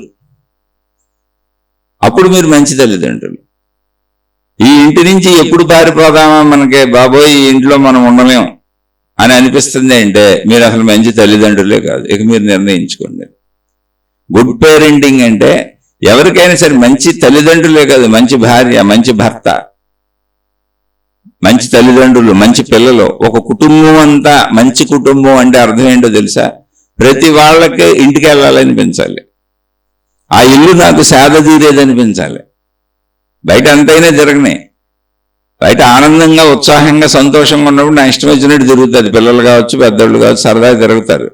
పిల్లలు ఇంకొంచెం ఎక్కువ తిరుగుతారు, స్నేహితులు ఉంటారు కాబట్టి, బాధ్యతలు ఇంకా రాలేదు కాబట్టి. కానీ తనకు అభద్రత వచ్చినప్పుడు, తనకు భయం వచ్చినప్పుడు, తనకు బాధ వచ్చినప్పుడు, తనకు దుఃఖం వచ్చినప్పుడు, తనకు అశాంతి వచ్చినప్పుడు, తనకు కష్టం వచ్చినప్పుడు ఇల్లు రక్షణాలయంలా కనపడాలి. ఆ ఇంట్లో ఉన్న మనుషులందరూ నా వాళ్ళు, నా కోసం బ్రతుకుతున్నారు, వీళ్ళంతా నా వాళ్ళు. అక్కడికి వెళ్తే నా అశాంతి పోద్ది, నా బాధ పోద్ది, నా దుఃఖం పోద్ది, నా కష్టం పోద్ది, నా ఇబ్బంది పోద్ది అని అనిపిస్తే మీరు మంచి తల్లిదండ్రులు, మీరు మంచి భార్య, మీరు మంచి భర్త, మీరు మంచి కొడుకు, మీరు మంచి కూతురు. మీరు ఎవరైనా కుటుంబంలో ఉన్నవాళ్ళు, అత్తమామలు అయితే మీరు మంచి అత్తమామలు. ఇది అసలు సరైనటువంటి జీవితం. అది కల్పించడానికి ఎలా ఉండాలో మీరే నేర్చుకోండి. ఇప్పుడు తల్లిదండ్రులేగా పిల్లలకి భద్రత ఇవ్వాల్సింది. వాళ్లే పిల్లల మనోధైర్యాన్ని పోగొడితేట. పిల్లలకి ఇప్పుడు ఒక తండ్రి వలన, నేను చాలాసార్లు చాలా శీర్షికల్లో చెప్పాను, ఒక తండ్రి వలన బలవంతంగా నువ్వు ఈ కోర్సే చదువు అని బీటెక్కి వచ్చినటువంటి ఒక పాపకే తండ్రి పదే పదే పదే పదే ఇదే చదవాలి నువ్వు అని చెప్పడం వలన ఆ పాపకి ఆ కోర్సు ఇష్టం లేక వేరే కోర్సులో జాయిన్ అయిపోయింది బీటెక్లో. కాదు నువ్వు కోర్సు మార్చుకోవాలి అని చెప్పడం వలన, ఇందుకే తండ్రి చెబుతుంది ఎందుకు? పిల్ల భవిష్యత్తుకే. చదివేది ఎవరో పిల్ల. నా కోర్సు నాకు ఇష్టం లేదు, ఈ కోర్సు నేను చదువుతానంటే ఈ కోర్సులో నీకు భవిష్యత్తు ఉండదు, ఆ కోర్సులో నీకు భవిష్యత్తు ఉంటుంది నువ్వు అని బలవంత పెడుతున్నాడు తండ్రి. దానివల్ల ఆ పిల్ల సూసైడ్ చేసి చచ్చిపోయింది. ఇప్పుడు ఆ తండ్రి పిచ్చోడే తిరుగుతున్నాడు ఎందుకే. అందుకే మూర్ఖులు అంటారు, అలా ప్రేమ లేని వాళ్ళు కాదు, మూర్ఖులు పిల్లల్ని పోగొట్టుకుంటారు. అంటే తమకు సాగుతున్నప్పుడు విచక్షణ జ్ఞానం పోద్ది, పోయి నేను చెప్పినట్టే అంటే ఒక మూర్ఖ శిఖామణులు, మౌఢులు. నేను అది కరెక్టు, నేను చెప్పినట్టు, రెండవ వాళ్ళ వైపు తెలియదు యాంగిల్, అసలు ఆలోచించరు. అటువంటి వాళ్ళు పిల్లలు, ఎంతో మంది ఇల్లు వదిలిపెట్టి పారిపోయిన పిల్లలు, ఎంతో మంది ఆత్మహత్యలు చేసుకున్న పిల్లలు ఇటువంటి తల్లిదండ్రుల వల్లనే. ఎంతో మంది భార్యాభర్తలు విడిపోయేది ఇటువంటి మూర్ఖులున్న చోటే. ఓ మూర్ఖపు భార్య, మూర్ఖపు భర్తో. ప్రేమ లేక కాదు, ప్రేమలు ఉంటాయి, కానీ నేనన్నదే, నేను చెప్పిందే. దానికి కాదు అని ఇంకోటి చేస్తే వాళ్ళు తట్టుకోలేరు. అదేంటి, ఎదుటి వాళ్ళ వైపు కూడా స్వేచ్ఛ ఇవ్వాలి, వాళ్ళని చేయనివ్వాలి అని అనుకోరు. నాదే కరెక్ట్, నాశనం అయిపోయే వరకు నాదే కరెక్ట్ అంటుంటారు. ప్రేమలు కూడా ఉండొచ్చు, ప్రేమ చూపిస్తారు వాళ్ళు మళ్ళీ. అందుకని మీరు ఎటువంటి తల్లిదండ్రులు ఉన్నారో చూసుకోండి. మీ పిల్లల్ని మీరే చంపుకునే తల్లిదండ్రులు అయితే ఉపయోగం. నాకు ప్రేమ ఉంది, ఇప్పుడు నేనేం చేయాలి? ఆ తండ్రి పిచ్చోడే తిరుగుతున్నాడు ఇప్పుడు. ఎంత ప్రేమ ఉందంటే కూతురు చచ్చిపోతే పిచ్చోడు అయిపోయాడు. ఎంత మూర్ఖుడంటే చచ్చిపోయే వరకు కూతుర్ని నడుపుతానే ఉన్నాడు. ఇంకా ఇంకో దారి లేక కూతురు చచ్చిపోయింది. కొన్ని 100 సార్లు చెప్పింది, నానా నువ్వు చెప్పే కోర్సు నాకు ఇష్టం లేదు, నేను చదవలేను, ఆ సబ్జెక్ట్ నాకు రాదు, నేను చేరిన కోర్సు నాకు చాలా మంచిది, నాకు చాలా ఇష్టము. రియల్గా ఈ అమ్మాయి చేరిందే మంచిదే, ఎందుకంటే అక్కడే మా అమ్మాయి కూడా చదివింది, అందుకే విషయం నాకు తెలిసింది. అలా మూర్ఖపు వాళ్ళు ఉంటారు. అందుకని ఎంతవరకు మన పిల్లలు అది వాళ్ళ రెబల్ మనస్తత్వం రాకుండా వెళ్తున్నారు, ఇష్టాలు ఎలా వెళ్తున్నాయి చూసి, ఒకవేళ బలంగా వాళ్ళు మన వ్యతిరేకిస్తున్నారు, మనం అయినా దాన్నే పట్టుకున్నాం అన్నప్పుడు ఆగిపోవాలి, వాళ్ళనే ముందుకెళ్ళనివ్వాలి. లేకపోతే వాళ్ళు సూసైడ్లు చేసుకుంటే ఇంకా పిల్లలు లేదా ఇళ్లలోంచి పారిపోయి, లేదా ఈ తల్లిదండ్రులు వద్దని మన వదిలేస్తే ఇంకా మన జీవితమే ఉంది, వ్యర్థ జీవితం కదా మనదే. తల్లిదండ్రులు అప్పుడు మా పిల్లలు మంచోళ్ళు కాదని ప్రచారం చేసి తిరుగుతూ ఉంటారు. అటువంటి తల్లిదండ్రులను చూశాను. ఇప్పుడు ఈ తల్లిదండ్రులను భరించలేక వదిలేసి వెళ్ళిపోయారు అనుకోండి, ఇంకేముంది, నువ్వు వ్యర్థ తల్లిదండ్రులు మీరు. కనీసం నీ బిడ్డనే, నీ పిల్లల్ని నీ దగ్గర ఉంచుకోలేకపోయావు, నువ్వు ఏదో దేశాన్ని ఉద్ధరిస్తావా, ప్రపంచాన్ని ఉద్ధరిస్తావా? ఏం ఉద్ధరించేస్తావు? నీ పిల్లల్నే ఏమీ చేయలేదుగా, నీ కుటుంబం నీతో ఉండదుగా, నిన్ను భరించలేక కదా వాళ్ళు వెళ్ళిపోయారు. అటువంటి తల్లిదండ్రులు బోల్డ్ మంది ఉంటారు. అలాగే అటువంటి పిల్లలు, ఒక కొడుకున్నాడు, అతన్ని చూసి పారిపోయారు వాళ్ళ తల్లిదండ్రులు. పెద్దోడైనాక భరించలేక రోజు గొడవలో, గోలలో, విపరీతమైన డబ్బు ఖర్చు, ఎక్కడ పడితే అక్కడ అప్పులు, సిగరెట్లు, తాగుడు, వీటికి అలవాటు పడిపోయి అప్పులోళ్ళు ఇళ్ల మీద వచ్చి పడిపోయి ఏమన్నా తల్లి తండ్రి పాపం ఊరుకున్నారంటే ఊరుకోలేదు. ఆ తండ్రి చాలా చెప్పి చూశాడు, కొట్టి చూశాడు, చెడు వ్యసనాలకు అలవాటు అయ్యాడని. వాడు బ్లాక్మెయిల్ చేసి బాత్రూంలో ఉన్న ఫినాయిల్ తాగేసేవాడు, యాసిడ్ తాగేసేవాడు. అడిగిన డబ్బులు ఇవ్వకపోతే నేల మీద పెట్టి కొట్టేసుకునేవాడు, తలకు గోడలు కొట్టేసుకునేవాడు.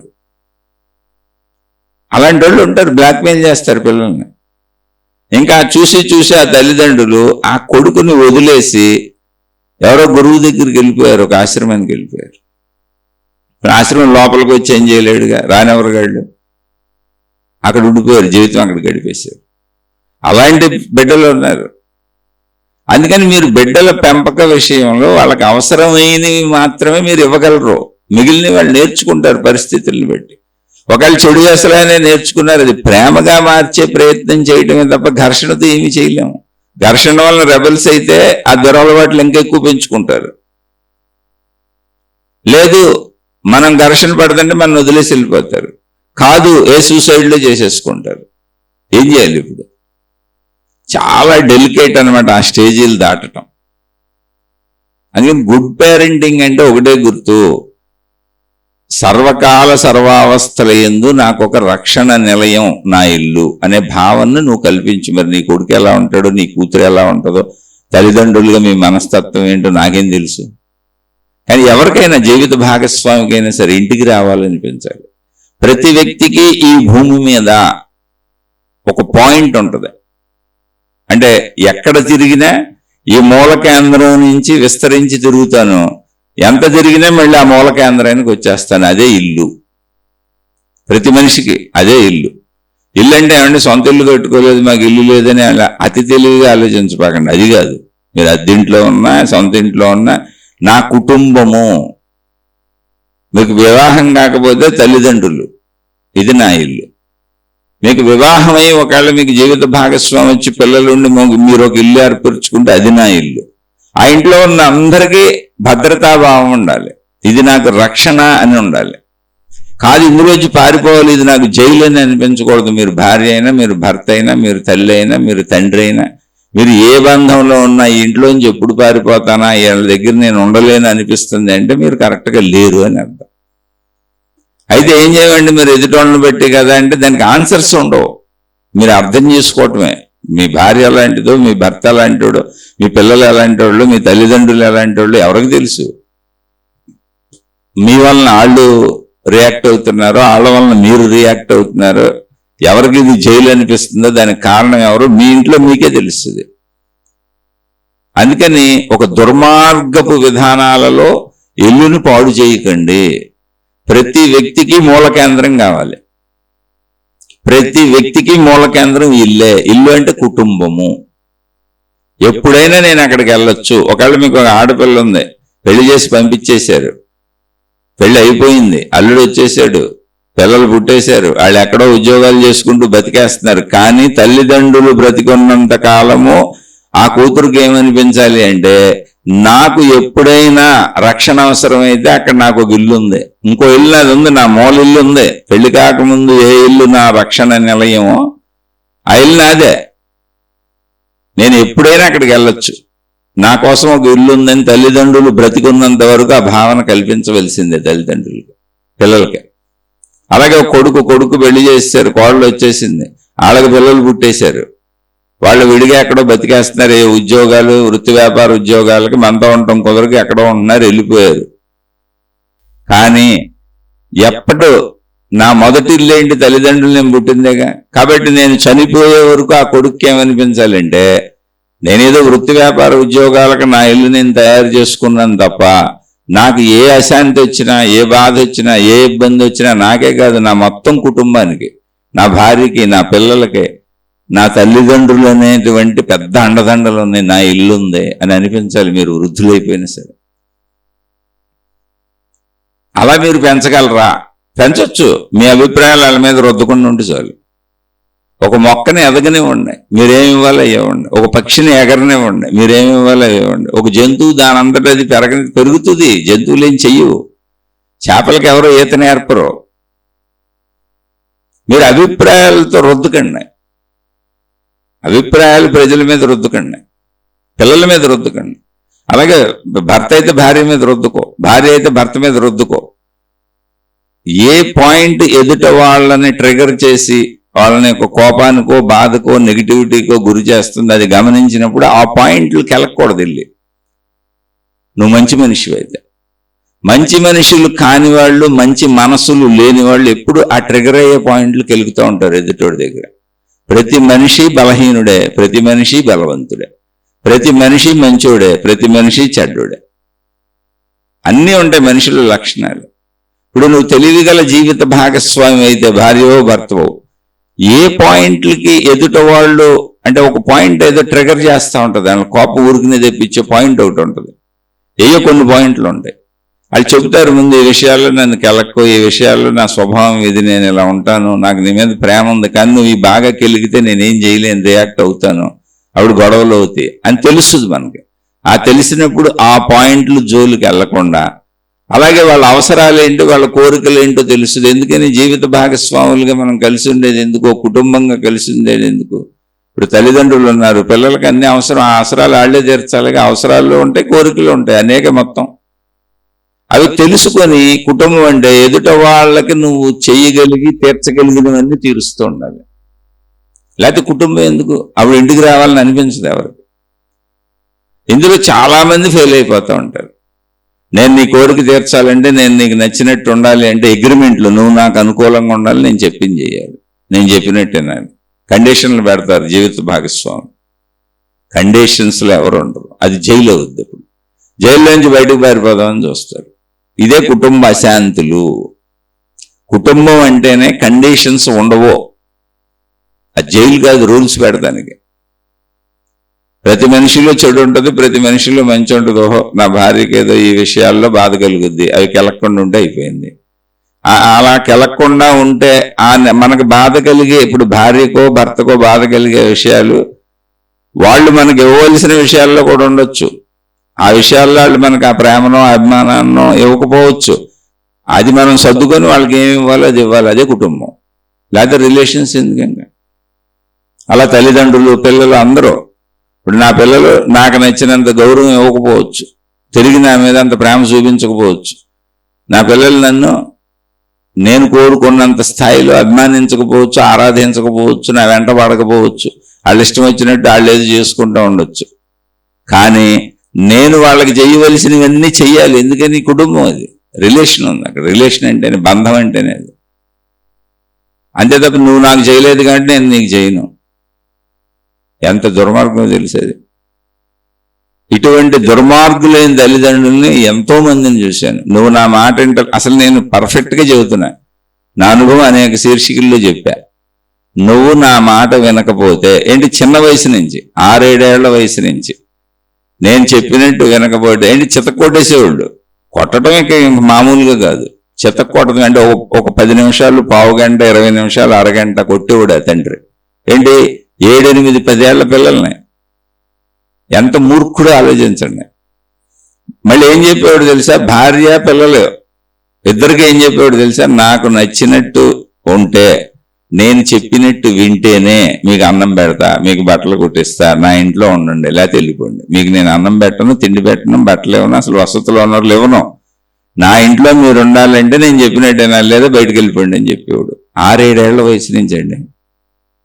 భార్యకు కూడా అది చెప్పేవాడు. నేను చెప్పినట్టు వినకపోతే అతను ఎంత దుర్మార్గుడు అంటే, ఆ భార్య పిల్లలు ఇంకా బతికే ఉన్నారు, అతను బతికే ఉన్నాడు. అయితే వృద్ధాప్యానికి వచ్చాడు. మీరు చూడాలి ఇప్పుడు చివరిలో ఏమవుతాడు. 80 ఏళ్ల వయసు దాకా వచ్చాడు, 78 ఆ స్థితికి వచ్చాడు. మరి ఇవన్నీ ఇప్పుడు చేసినవన్నీ ఏమవుతాయి, ఎలా ఉంటే చూడాలి ఒకసారి. భార్యని కూతుర్ని అర్ధరాత్రి 2 గంటలకే, కూతురు ఎంత వయసు అనుకుంటున్నారు, 10 ఏళ్ళు కూడా ఉండవు. అప్పుడు కొడుకు లేడు, కొడుకు ఎక్కడ ఊర్లో ఉన్నాడు, ఏదో ఊరు వెళ్ళాడు. తన మాట వినలేదని ఇంట్లోంచి బయటికి తోసేసాడు. అదొక పల్లెటూరు. అంటే అప్పుడు ఏదో సమయంలో ఆ ఊరు వెళ్ళి అక్కడ ఉన్నారు, అది వాళ్ళ సొంత ఊరు కాదు, అక్కడ ఉన్నారు. ఏదో భార్యని కూతుర్ని అర్ధరాత్రి 1:30-2 గంటల ప్రాంతంలో వెళ్ళిపోండి అని బయటికి తోసేసాడు. సూట్ కేసు బయట విసిరేసాడు. ఎంత మూర్ఖుడో చూడండి మీరు. కానీ బయట ప్రజల దగ్గర అద్భుతమైన పేరు తెచ్చుకున్నాడు. ఎందుకంటే అతను బాధ్యతలు లేని కార్యాలలో, బాధ్యత లేని చోట మనం అందరినీ విశాలంగా ప్రేమించినట్టు నటించవచ్చు, వాళ్ళకి కొంచెం డబ్బులే వచ్చు. బాధ్యత వేరుగా. బాధ్యత అనే చోట హక్కు ఉంది, అడుగుతారు. నువ్వు నాకు ఎందుకు చెయ్యవు అని అడుగుద్ది భార్య. లేదా సహకరించడం మానేస్తుంది, పక్కలోకి రావడం మానేస్తుంది. అప్పుడు భరించలేడుగా. అంటే కొంచెం పచ్చిగా చెప్పాల్సి వస్తుంది విషయాలు. చూసానా అటువంటి దుర్మార్గపు మనస్తత్వపు మనిషిని నేను చూశాను, అందుకని చెబుతున్నా. అర్ధరాత్రి 1:30-2ంటికి తరిమేస్తే కూతురికి 10 ఏళ్ళు కూడా ఉండవు. ఆ కూతుర్ని పట్టుకొని సూట్ కేసు పట్టుకొని వాళ్ళ ఊరు వెళ్ళిపోదామంటే బస్ స్టాండ్కి వెళ్ళటానికి 10 కిలోమీటర్ల పైన వెళ్ళాలి. పల్లెటూరు అది. అసలు అక్కడ ఆటోలు ఉండవు, రిక్షాలు ఉండవు, బాగా పల్లెటూరు అది. పోనీ ఎవరినన్నా అడుగుదామంటే అర్ధరాత్రి 1:30-2 అసలు రోడ్డు మీద మనిషి లేడు. ఆ తల్లి అలాగే నడుచుకుంటూ 3-4 కిలోమీటర్లు దాటితే మెయిన్ రోడ్డు వస్తుంది, రోడ్డు తగులుద్ది. ఆ మెయిన్ రోడ్డు దగ్గరికి వస్తే ఒక్క రిక్షా అతను ఉన్నాడు. ఆ అమ్మాయి, ఆ తల్లి వయసులో ఉంది, 10 ఏళ్ల కూతురు. ఆవిడకి ఒక 25-30 ఏళ్ళు ఉంటాయి అంతే. ఆ రిక్షా అతను, అదేంటమ్మా వీళ్ళు అడగలే, అసలు రిక్షా అతనే పరిగెత్తుకొచ్చాడు. అదేంటమ్మా ఆడ మనిషి కూతుర్ని పెట్టుకుని ఏడుస్తే వెళ్తున్నారు ఇద్దరు. కూతురు భయంతో ఉనికిపోతుంది. వాళ్ళిద్దరూ నేను రిక్షా ఎక్కించుకొని రిక్షా అతను బస్ స్టాండ్కి జాగ్రత్తగా తీసుకొచ్చి దింపాడు. అప్పుడు బస్ ఎక్కి వెళ్ళిపోయారు. మళ్ళీ కలిసే ఉన్నారు వాళ్ళందరూ. మూర్ఖుడు ఆ నిమిషం తన మాట అనిపోతే ఏమైనా చేసేస్తాడు. ఆ ఏమైనా చేసినప్పుడు వాళ్ళిద్దరూ ఆత్మహత్య చేసుకొని ఉంటే ఇప్పుడు అలానే ఆ తల్లి మంచిదని కాదు, ఆవిడ చేసి ఆవిడ గుణాలు ఆవిడకి బోల్డ్ ఉన్నాయి. ఆయన విషయం చెబుతున్నా, మూర్ఖపు తల్లిదండ్రులు ఎలా ఉంటారు. అదే ఆ నిమిషంలో పౌరుషం కలిగిన వాళ్ళు, బాగా ఇది కలిగిన వాళ్ళు అయ్యి ఏదైనా ఆత్మహత్య చేసుకొని ఉంటే, లేదా వాళ్ళ ఎవరో ఒకళ్ళు ఎత్తుకుపోయి ఏ మానభంగాలు జరిగి ఉంటే, చంపేసి ఉంటే, అలాగే అయ్యేగా రోడ్ల మీద జరిగాయి. అక్కడ జరగలేదు, అదృష్టం బాగుంది. ఇప్పుడు అందరూ ముసలోళ్ళు అయిపోయారు. ఆ తరిమేసిన ఆయనకి 75-78 వచ్చేసినాయి. ఇప్పుడు ఈవిడికి వీళ్ళ కూతురు పెద్దదైపోయింది. అంత బాగున్నారు. మళ్ళీ వాళ్ళందరూ శుభ్రంగా కలిసి ఉన్నారు, చాలా హాయిగా కలిసి ఉన్నారు. విషయం అది కాదు, ఒక్కొక్క సమయంలో మన ప్రవర్తన, మూర్ఖత, మూఢత, వాల్యూ ఎలా ఉంటుంది అని. అటువంటి మూర్ఖులైన తల్లిదండ్రుల్ని చూశాను. మళ్ళీ చెబుతున్నా, గుడ్ పేరెంటింగ్ అనే దానికి అర్థం నేను చెప్పలేను, ఎవరికి చెప్పలేరు. ఎందుకంటే ఇలా పెంచితే గుడ్ పేరెంటింగ్ అనేది ఎవరు చెబుతారు? ఇప్పుడు అబ్దుల్ కలాం గారు చాలా పేరు తెచ్చుకున్నారు. ఆయనకి ఎవరేమి నేర్పారు? ఆయన అప్పుడప్పుడు ఎప్పుడో తన ఉపన్యాసాల్లో చెప్పారు, ఇంట్లో పేదరికంలో, చాలా పేదరికంలో ఉంటే తల్లి రొట్టెలు తినేవాళ్ళు. ఆ రొట్టెలు చేస్తూ అందరికీ పెడుతూ పిల్లలకు పెట్టేసి తల్లి పస్తులు పడుకునేది. అమ్మ నువ్వు తిన్నావా అంటే నేను తినేసాను ఆయన అని చెప్పేది. చిన్నపిల్లలకు పెట్టేసేది. ఆయన చాలా పెద్దోడైనా కూడా ఆ విషయం చెప్పారు. అలాంటి తల్లిదండ్రులు ఉంటారు. అలానే అందరూ అబ్దుల్ కలాం గారిలాగా అయిపోతారా? ఆయన గైడ్ చేశారు ఈ తల్లిదండ్రులు కాదు, ఆయన నిర్ణయించుకున్నారు. ఆ తల్లిదండ్రుల పరిస్థితులు చూశారు, మంచిగా బతకాలి, మంచిగా ఉండాలని. ఉన్నంతలో ఆ తల్లిదండ్రులు ఆ తల్లి తను తింటం మానేసి బెడ్లకు పెట్టిందంటే ఎలాంటి తల్లి అయి ఉండాలండి? ఒకసారి ఆలోచించండి. ఇప్పుడు ఈ రోడ్డు మీదకి తరివేసిన తండ్రి ఎవరో ఇప్పుడు చెప్పాక, భార్యని 30 ఏళ్ల భార్యని 10 ఏళ్ల కూతుర్ని రోడ్డు మీదకి తరివేసిన తండ్రి, భర్త. అబ్దుల్ కలాం గారికి తన తినే రొట్టెలు మానేసి బిడ్డకు పెట్టి నేను తినేశాను అని అబద్ధం చెప్పినటువంటి తల్లిదండ్రులు. ఆ తల్లి ఏంటి? బిడ్డ కడుపు నింపడం కోసం పస్తు పడుకున్న తల్లి. దాన్ని బట్టి ఎలా ఉండాలో మీరే నిర్ణయించుకోండి. అందరికీ ఆ పరిస్థితులు ఎందుకుంటే ఏదో అటువంటి మహానుభావుడు చెప్పాడు కాబట్టి. ఇందాక మీకు తాగుబోతు కథ ఒకటి చెప్పాను. మా నాన్నలాగా నేను అవ్వకూడదు అనుకున్నాడు కాబట్టి అతను చదువుకొని మంచి గొప్ప పొజిషన్కి వెళ్ళిపోయాడు. ఎందుకని కష్టపడి చదువుకున్నాడు. రెండో కొడుకున్నాడు, సేమ్ తండ్రివే నేర్చుకున్నాడు. చిన్నతనంలోనే తాగుబోతయ్యాడు. ఇప్పుడు కూడా మా ఇంటి పక్కనే ఉన్నాడు అలాంటి కొడుకు ఒకడు. వాళ్ళ నాన్న తాగేవాడు, ఆడు తాగటం నేర్చుకున్నాడు. తర్వాత తండ్రి కొడుకులు ఇద్దరు తాగి వచ్చారు, తండ్రి చచ్చిపోయాడు, ఇప్పుడు ఆ కొడుకు అలా తాగుతూ తిరుగుతున్నాడు, ఆడికి పెళ్లి అవ్వలేదని ఆయనకి పెళ్లి చేయాలని వాళ్ళ అమ్మ నానా దిగులు పడిపోతుంది, ఎవరు పెళ్ళి అవ్వట్లేదు, తాగి ఊగిపోతా ఉంటాడు. రియల్ స్టోరీలు ఇవన్నీ ఉన్న కథలుగా చెప్పుకుంటున్నాం. ఆ రెండో వాడు అలా తండ్రిని ఆదర్శంగా తీసుకొని తాగుపోతే అయిపోయాడు అంతే. ఇప్పుడు రియల్గా ఇప్పుడు నేనుంటున్న ప్రాంతంలో మాకు ఒక 10 ఏళ్ల దూరంలో అలాంటి కొడుకే ఉన్నాడు. వాళ్ళ తల్లి రోజు నానా గొడవ పడుతుంది. అంటే మా ఇంట్లో కొన్నాళ్ళు పని మనిషి కింద చేసింది. ఇప్పుడు వృద్ధాప్యం వచ్చి చేయలేకపోతుంది. అప్పుడప్పుడు మా ఇంట్లో వాళ్ళకి వచ్చి కనపడి వెళ్ళి ఏదో బాధలు చెప్పుకుంటూ ఉంటుంది. ఉన్నారు అందరూ మన చుట్టూ ఉన్న సమాజంలోనే ఉన్నారు ఈ దుర్మార్గత్వం అంతా. అందుకని గుడ్ పేరెంటింగ్ అనేది ఉండదు. నువ్వు సమకూర్చు, ఒక మంచి వాతావరణం సమకూర్చు, మంచి పరిస్థితులు సమకూర్చు, వాళ్ళు ఎలా ఎదుగుతున్నారు గమనించు, వాళ్ళ ఎదుగుదలలో తప్పులు కనపడితే కఠినంగా చెప్పకు, ప్రేమగా చెప్పు.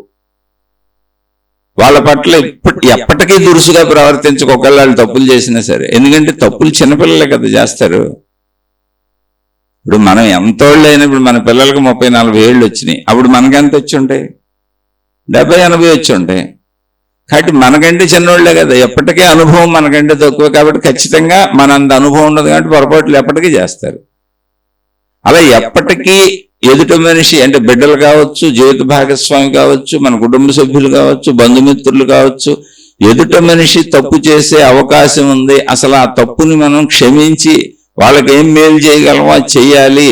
తప్పులు మర్చిపోవాలి, తప్పులు క్షమించాలి, కక్ష కట్టకూడదు, వాళ్ళ మీద మనకి కక్షలు ఉండకూడదు అనేటువంటి స్వభావం ఆధ్యాత్మిక చెప్పుద్ది ఏ మనిషికైనా. క్షమ అనేది దైవీ గుణం. ఇప్పుడు దేవుడు క్షమించకపోతే అసలు మొదటి తప్పుగా అందరం చచ్చిపోయేవాళ్ళం, అసలు మానవ జాతే ఉండేది కాదు భూమి మీద. దేవుడు క్షమిస్తున్నాడు కనుకనే ప్రతి తప్పులు ఎన్ని తప్పులు చేసినా ఇంకా బతికే ఉంటున్నాం మనం. మళ్ళీ అవకాశం వస్తుంది మనం మార్చుకోవటానికి. అందుకని గుడ్ పేరెంటింగ్ కాదు, గుడ్ హ్యూమన్ బీయింగ్గా బతుకు నువ్వు. మంచి తల్లిదండ్రులు ఉండరు, మంచి మనుషులు ఉంటారు. ఆ మంచి మనుషులు అందరితోనూ మంచిగా ఉంటారు. ఎదుటివాడికి అవకాశాలు ఇచ్చేవాడు మంచివాడు. ఎదుటివాడు తప్పు చేశాడు, నా స్నేహితుడు, అసలు మనకు తెలియని వాడు తప్పు చేస్తే అది మనకు తెలియని వాడు తెలియదండి. ఎప్పుడు గుర్తుపెట్టుకోండి. మన బిడ్డలైనా, మన జీవిత భాగస్వామి అయినా, లేదా మన తల్లిదండ్రులైనా, మన అన్నదమ్ములైనా, మన అక్క చెల్లెళ్ళైనా, ఎవరైనా మనిషి అనేవాడు ఎప్పుడూ పొరపాటు చేయొచ్చు, తప్పు చేయొచ్చు. పొరపాటు అంటే తెలియక చేసే తప్పులు, తప్పు అంటే కావాలని ఉద్దేశపూర్వకంగా చేసే తప్పులు. అనేక కారణాలు ఉంటాయి. ఇప్పుడు ఒక చిన్న సినిమాకి లేదా ఒక చిన్న విషయానికో, ఒక బట్టలకో, ఒక విషయం తల్లిదండ్రి పదే వద్దంటున్నారు అనుకోండి, ఏముంది డబ్బులు కొంచెం ఎత్తుకుపోయి ఖర్చు పెట్టేసుకుంటారు ఇంట్లో. ఎందుకని అది బలంగా వాళ్ళకి చూడాలనిపిస్తుంది. చుట్టూ స్నేహితులు ఉన్నారు, మళ్ళీ వాళ్ళని ప్రభావితం చేసే వ్యవస్థ బయట బోల్డ్ ఉంది. తల్లిదండ్రులు ఇద్దరే కాదు, ఈ కుటుంబమే కాదు, అది కూడా దృష్టిలో పెట్టుకోవాలి. అందుకని ఎప్పుడు ముందు ఒక విషయం గుర్తుపెట్టుకోండి, ఏంటి అంటే ఈ లక్షల కుటుంబాలకు విడివిడిగా ఎవరు చెప్పగలరు? అసలు ఎవరి సమస్యలు ఎవరికి తెలుసు? నా కుటుంబమే నాకు తెలియదు. కానీ నేను చెబుతున్న ప్రతిదీ నేను ఆచరించేది మీకు చెబుతున్నా. నేను పుట్టిన దగ్గర నుంచి ఇప్పటి వరకు మా పిల్లల ఒంటి మీద ఒక చిన్న దెబ్బ కూడా లేదు. ఎప్పుడు మీరు చక్కగా దీనికి 100% సాక్ష్యం నేనే. ఇది దైవీ సాక్ష్యం అంతే. ఇంక నేను చెబుతుంది నిజమాబద్ధం అనడానికి దేవుడే సాక్ష్యం. ఏనాడు ఒక్క దెబ్బ కూడా మా పిల్లల మీద వేయలేదు. ఎప్పుడైనా కొంచెం కోపం వచ్చినప్పుడు మాట మాట్లాడి ఉండొచ్చు, అది కూడా హార్ష్గా వాళ్ళు బాధపడిపోయేంత మాట ఎప్పటికే మాట్లాడను. కానీ ప్రతిదానికి బాధపడతారు ఎదుటోళ్ళు. బాధపడకుండా ఎందుకుంటారు? చిన్నదైనా వీలైనంత మౌనంగా ఉంటాను. నచ్చనప్పుడు మౌనంగా ఉంటాను. మౌనంగా ఏంటంటే అన్ని విషయాల్లో కాదు, మళ్ళీ ప్రతిసారి ఎన్నిసార్లు ఏది జరిగినా. ఇప్పుడు నాకు ఒక కూతురు, నాకు ఒక కొడుకు ఉన్నారు, నేను అదే చెబుతున్నా. వాళ్ళు ఎన్నిసార్లు వాళ్ళ ఇష్టం వచ్చిందే చేసుకున్నది నాకు నచ్చకపోయినా, ఒకరోజు ఒక పూట మౌనంగా ఉన్నా, మళ్ళీ నేనే మెసేజ్ పెడతాను, నేనే ఫోన్ చేస్తాను, నేనే మాట్లాడతాను, అన్నీ నేనే చేస్తాను. ఈవెన్ నా భార్యకు కూడా ఒక చిన్న గొడవ ఏదన్నా అయితే నా భార్య అసలు ఎప్పటికీ మాట్లాడదు. ఖచ్చితంగా శీర్షికలు చెబుతున్నాను నేను. తిరిగి నేను మాట్లాడే వరకు మాట్లాడదు, ఆవిడ స్వభావం అంతే. అయితే నాకు అది అనవసర విషయం. నా కుటుంబంలోకి వచ్చిన మనుషులకి ఎవరికైనా సరే, ఈవెన్ నా మిత్రులు నాతో ఉండే వాళ్ళకైనా సరే, ఎవరికైనా సరే, నా కుటుంబంగా విషయం చెబుతున్నా, దగ్గర సంబంధ బాంధవ్యాలు కాబట్టి నా బాధ్యత నేను చేయాలి కనుక నేనే మాట్లాడిస్తాను, ఆవిడకి ఏం కావాలో చేస్తాను, ఆవిడ ఏం చేయకపోయినా ఒకసారి గుర్తు చేస్తాను, సర్దుకొని వెళ్ళిపోతాను. అయినా కోపం రావచ్చు, కానీ కోపాన్ని వాళ్ళ మీద ప్రదర్శించి ఏమీ చేయను, మౌనంగా ఉంటాను. నేను వాళ్ళకి చేయవలసినవి అసలు ఆపను. నా భార్యకి కానీ నా పిల్లలకి కానీ నా వైపు నుంచి చేయవలసినవి నేను అసలు ఆపను. అలాగే నా భార్య తల్లిగారు మా ఇంట్లోనే ఉంటున్నారు, ఆవిడని చూసేవాళ్ళు ఎవరు లేరు, నేనే చూడాలి. ఆవిడకి ఏ అవసరం ఉన్నా నా భార్య అన్నీ చేసుకుంటుంది. ఈవెన్ చిన్న చిన్న విషయాలకి డాక్టర్ ఇంటికి వచ్చి చూసి వెళ్ళే వసతి కూడా మా దగ్గర ఉంది. ఆ నెంబర్లు ఇచ్చేసి అని చూసుకో అని. నేను కాదు, పెద్ద పెద్ద విషయాలు అయితే వెళ్ళి నేను అన్నీ చేసి పెడతాను, చక్కగా చేస్తాను. అంటే ఏంటి, నాకెవరు ఏమి చెయ్యాలని అసలు నేను కోరుకోవట్లా. కొంత భార్య నుంచి కోరుకునేది ఉంటుంది, వాళ్ళు చేయకపోయినా నేను బాధపడతలా. అలా చేయరు, అంత దుర్మార్గులని కాదు, కానీ ఉంటాయిగా జీవితంలో. అప్పుడు ఒకటే అనుకుంటాను, మన ధర్మం మనం చేయాలి, మనం చేయగలిగింది మనం చేయాలి. ఇక్కడికి నేను వచ్చింది నా జీవితం నేను జీవించడానికి, వీళ్ళందరూ నాకు సహకరిస్తే నేను జీవితం ఆనందంగా జీవించేద్దామని కాదు. మిగిలిన కుటుంబ సభ్యులు చాలా మంది ఉన్నారు, నాకు చెల్లెళ్ళు ఉన్నారు, తల్లిదండ్రులు ఉన్నారు, 2 చెల్లెళ్ళు, వాళ్ళ కుటుంబాలు పెళ్ళిళ్ళు అయిపోయినాయి, అందరూ ఉన్నారు. కానీ అందరూ నాకంటే 10 రెట్లు 100 రెట్లు హైయెస్ట్లో ఉన్నారు. అతి తక్కువలో ఉంది నేనే. మిగిలిన వాళ్ళు ఎవరికి అసలు నా అవసరత లేదు, నా మీద ఆధారపడిన వాళ్ళు ఎవరు లేరు. ఇందులో కొందరు అసలు నేను అక్కర్లేదు అనుకునే వాళ్ళు ఉన్నారు. కాబట్టి నేను చేయాల్సింది ఏం లేదు. మీకు అసలు నేను అక్కర్లేనప్పుడు మీకు దూరంగా ఉంటే మీరు ప్రశాంతంగా ఉంటారు, హాయిగా ఉంటారు, ఆనందంగా ఉంటారని వాళ్ళవన్నీ వాళ్ళకి అప్పచెప్పేసి నేను చక్కగా పక్కకు వచ్చేసాను.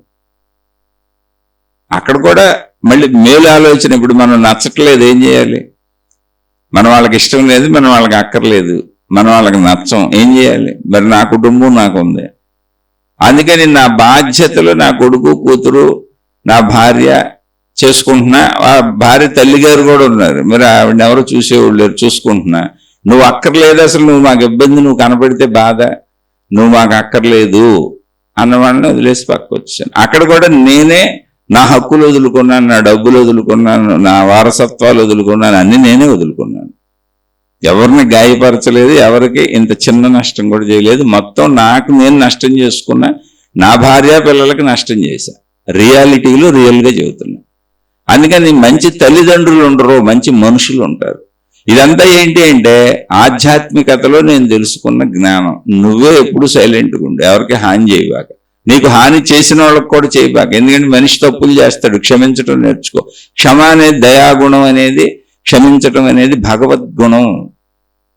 ఎవరికాళ్ళు కక్షలు కట్టేసుకుంటే ఏమైపోద్దు ప్రపంచం, జంతు ప్రపంచం అయిపోదు.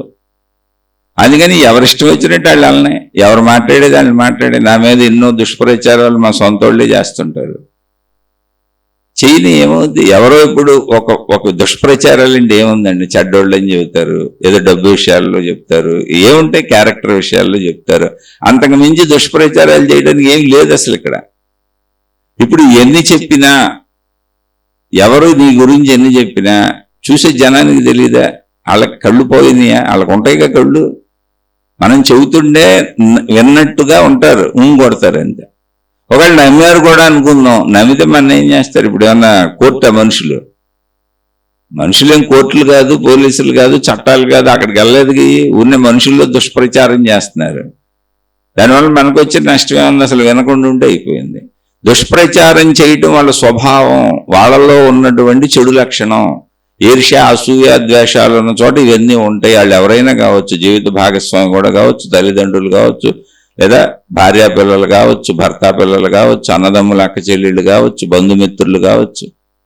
చెడు గుణములు లేకుండా ఎక్కడ ఉంటాయి? అందుకే మహాభారతం చెప్పారు. మహాభారతంలో లేనిదేది ప్రపంచంలో ఉండదు. ప్రపంచంలో ఉన్న ప్రతిదీ మహాభారతంలో ఉంది.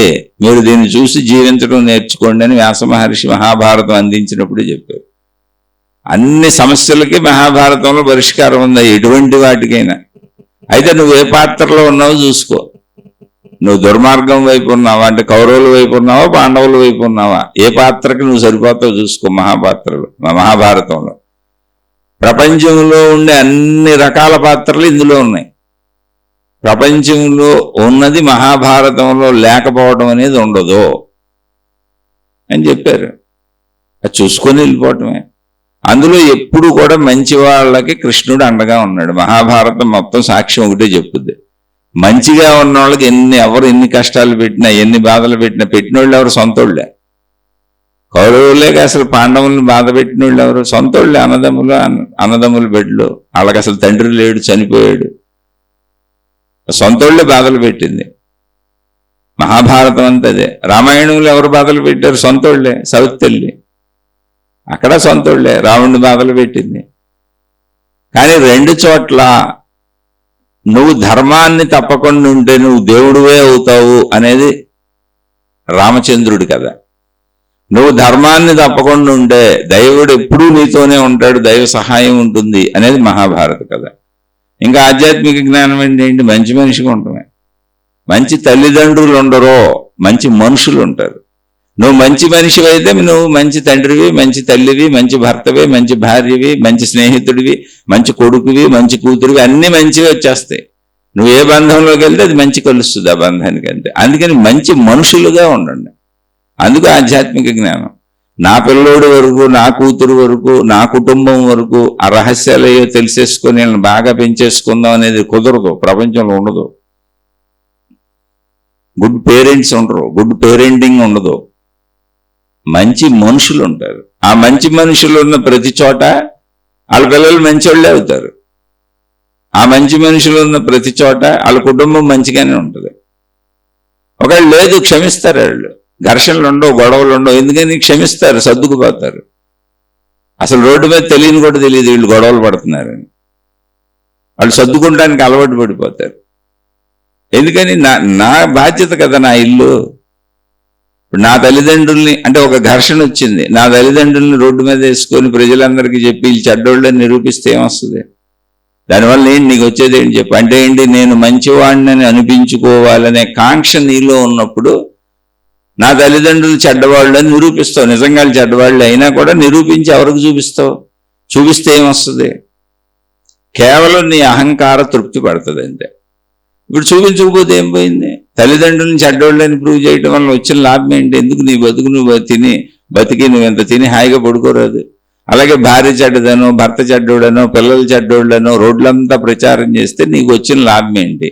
నిజంగా చెడ్డోళ్లే, డౌట్ ఏం లేదు. కానీ రోడ్లంతా చెబితే నీకు వచ్చిన లాభం ఏంటి? చెడ్డోళ్ళు మంచోళ్ళు అయిపోతారా? లేదా బయట వాళ్ళు వచ్చి నీకు సాయం చేస్తారా? అంటే నువ్వు గుర్తింపు కాంక్షను కోరుకుంటున్నావు, సింపతిని కోరుకుంటున్నావు. నువ్వు మంచోడివి, మంచిదానివి అని అనిపించుకోవటం కోసం నీ వాళ్ళని నువ్వే అలర చేసుకుంటూ వెళ్తున్నావు. దానివల్ల నీకు ప్రత్యేకంగా వచ్చిన లాభం లేదు. నువ్వు నమ్మించాలి ప్రపంచాన్ని అని అనుకుంటున్నావు, కానీ ప్రపంచం నీకు ఏ విధంగానూ సహాయపడదు. మహాభారతంలో పాండవులకి సహాయపడిన వాడు భగవంతుడు. ధర్మో రక్షతి రక్షిత, ప్రపంచం కాదు. ప్రపంచం ఎన్ని నాటకాలు వేసి ప్రజలందరినీ నువ్వు నమ్మించేసినా దేవుడు నమ్మకపోతే, దేవుడు నిజమే కదా నమ్మేది. ప్రకృతి, విశ్వశక్తి, సృష్టి శక్తి నమ్మకపోతే అది నిజం నమ్ముద్ది, అబద్ధం నమ్మదు కదా. అది నిజం నీకంటే ముందు నీలో ఉన్న ప్రాణశక్తికే తెలుసు. ప్రతి వ్యక్తిలో హృద్దేశే తిష్టతి అర్జున, ప్రతి వ్యక్తి హృదయములో హృదయ ప్రదేశమునందు తిష్టతి, కూర్చొని ఉన్నది నేనే, అక్కడ ఉన్నది నేనే అని భగవద్గీతలో శ్రీకృష్ణుడు భగవానుడు చెప్పాడు. నీ హృదయంలో ఆలోచన మొదలవ్వక ముందే ఆ మూలంలోంచి మొదలవుద్ది, దైవ మూలంలోంచి. ఆ మూలాన్నే తెలుసుకోమని రమణ మహర్షి చెప్పారు. నీ ఆలోచన మూలాన్ని పట్టుకో, నీ అనంత ఆత్మతత్వానికి వెళ్ళిపోతావు, నీ ప్రాణశక్తి నీకు తెలిసిపోద్దని. అదే కృష్ణ భగవానుడు చెప్పాడు. ప్రతి మనిషి హృదయంలో హృద్దేశే, దేశ అంటే ప్రదేశం, హృదయ ప్రదేశమునందు తిష్టతి, అక్కడ ఉన్నాను స్థిరముగా. తిష్టతి అంటే స్థిరముగా కూర్చొని ఉన్నాను, స్థిరమై ఉన్నాను అని ప్రతి మనిషిలోను. కాబట్టి ముందే నాకు తెలుస్తుంది, ముందే దేవుడికి తెలుస్తుంది, ముందే ఆత్మశక్తికి తెలుస్తుంది నువ్వు చెడో మంచో. నువ్వు మనుషుల్ని నమ్మిస్తే అయిపోద్ది అనుకుంటే ఎట్టా కర్మ నీకు తిరిగి వచ్చేది. అందుకని నీకు భగవత్ సహాయం మంచోడికి ఎప్పుడూ ఉంటుంది. ఎందుకని మంచి తలంపులు పుడుతున్నప్పుడే తెలిసిపోద్ది ఎదుటోళ్ళు నీ మీద దుష్ప్రచారాలు చేయొచ్చు, నిన్ను మోసం చేయొచ్చు, నీకు అన్యాయాలు చేయొచ్చు, నీ అక్రమాలు చేయొచ్చు, నీ డబ్బు కొట్టేయచ్చు, ఎన్నైనా చేయొచ్చు. కానీ నీ హృదయ దేశంలో, నీ హృదయ ప్రదేశంలో కూర్చొనున్నటువంటి ఆ భగవత్ శక్తికి నీ తలంపులు తెలుసు, ఎదుటివాడి తలంపులు తెలుసు. అందరి హృదయాల్లో ఉంది ఆ ఒక శక్తి, ఏకశక్తి, ఏక భగవంతుడే.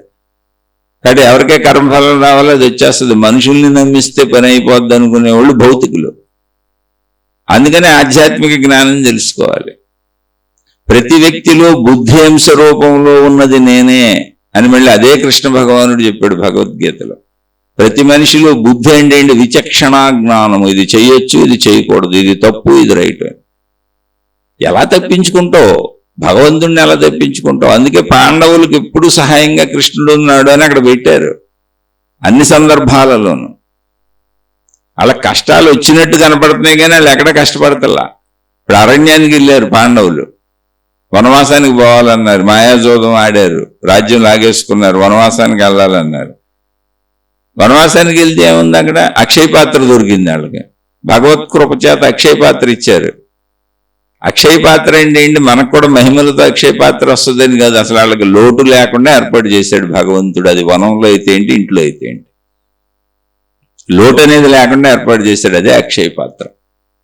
ఆ అక్షయ పాత్రలో వాళ్ళకి ఏం కావాలో అవి అనంతంగా వస్తూనే ఉంటాయి. ఇప్పుడు 1,00,000 మంది భోజన టైంకి వచ్చారనుకోండి, 1,00,000 మందికి భోజనాలు ఉంటాయి అక్కడ.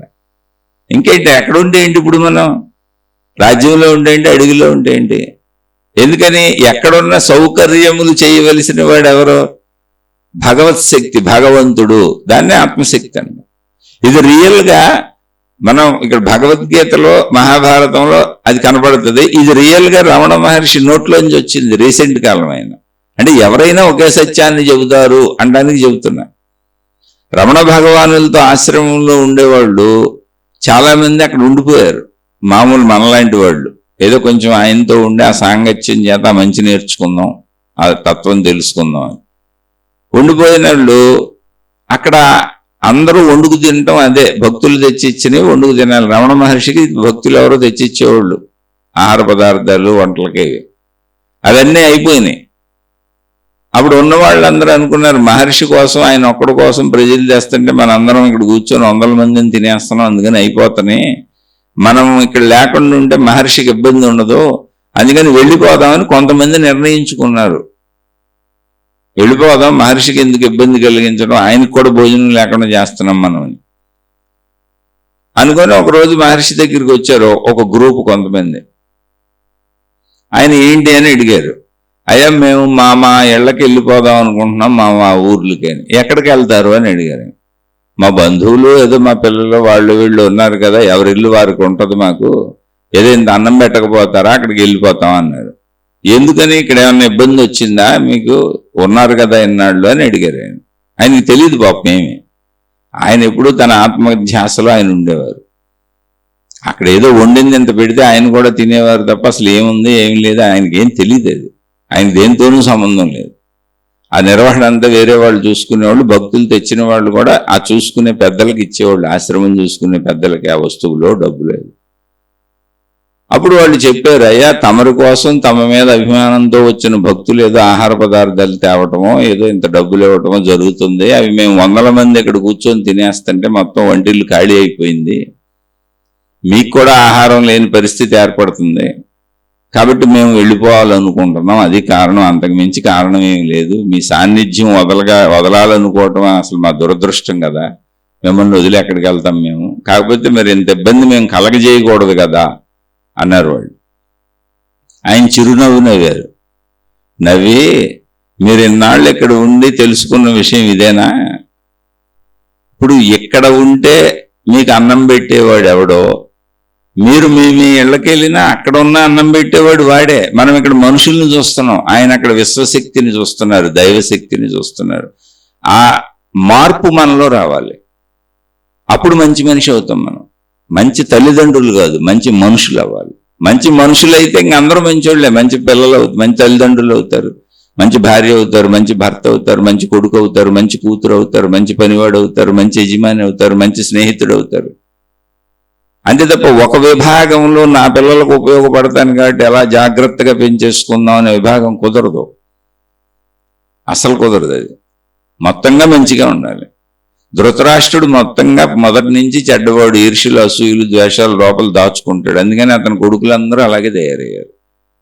మొదటి నుంచి పాండురాజు ధృతరాష్ట్రుడు తమ్ముడు అన్నని సింహాసనం, గుడ్డివాడైన అన్నని సింహాసనం మీద రాజుగా కూర్చోబెట్టి తాను బంటుగా అన్నకి సేవలు చేశాడు. మంచోడు, కానీ యాక్చువల్గా సింహాసనం పాండురాజుకి ఇచ్చారు. కళ్ళు లేవు కదా, మీ అన్నకి అతని రాజ్యానికి అర్హుడు కాదు, నువ్వే రాజుకు తీసుకో అని. లేదు లేదు, మా అన్ననే కూర్చోబెట్టండి, నేను ఆయనకు బంటుగా ఉండి రాజ్యాన్ని నడుపుతాను అన్నాడు. అంత మంచోడు ఆయన. అందుకని ఆయన కొడుకులందరూ మంచోళ్ళు అయ్యారు, పాండవులు. ఇక్కడ తల్లిదండ్రుల నుంచి వచ్చే మూల ధర్మాలు అవి. మీరు మంచి మనుషులుగా ఉండాలి. మంచి మనుషులుగా ఉంటే అంత మంచిగా ఉంటుంది. ఇప్పుడు ధృతరాష్ట్రుడు చెడ్డవాడు, అందుకని ఆయనకు వచ్చిన భార్య కూడా భర్తకు తగ్గట్టు ఉంది.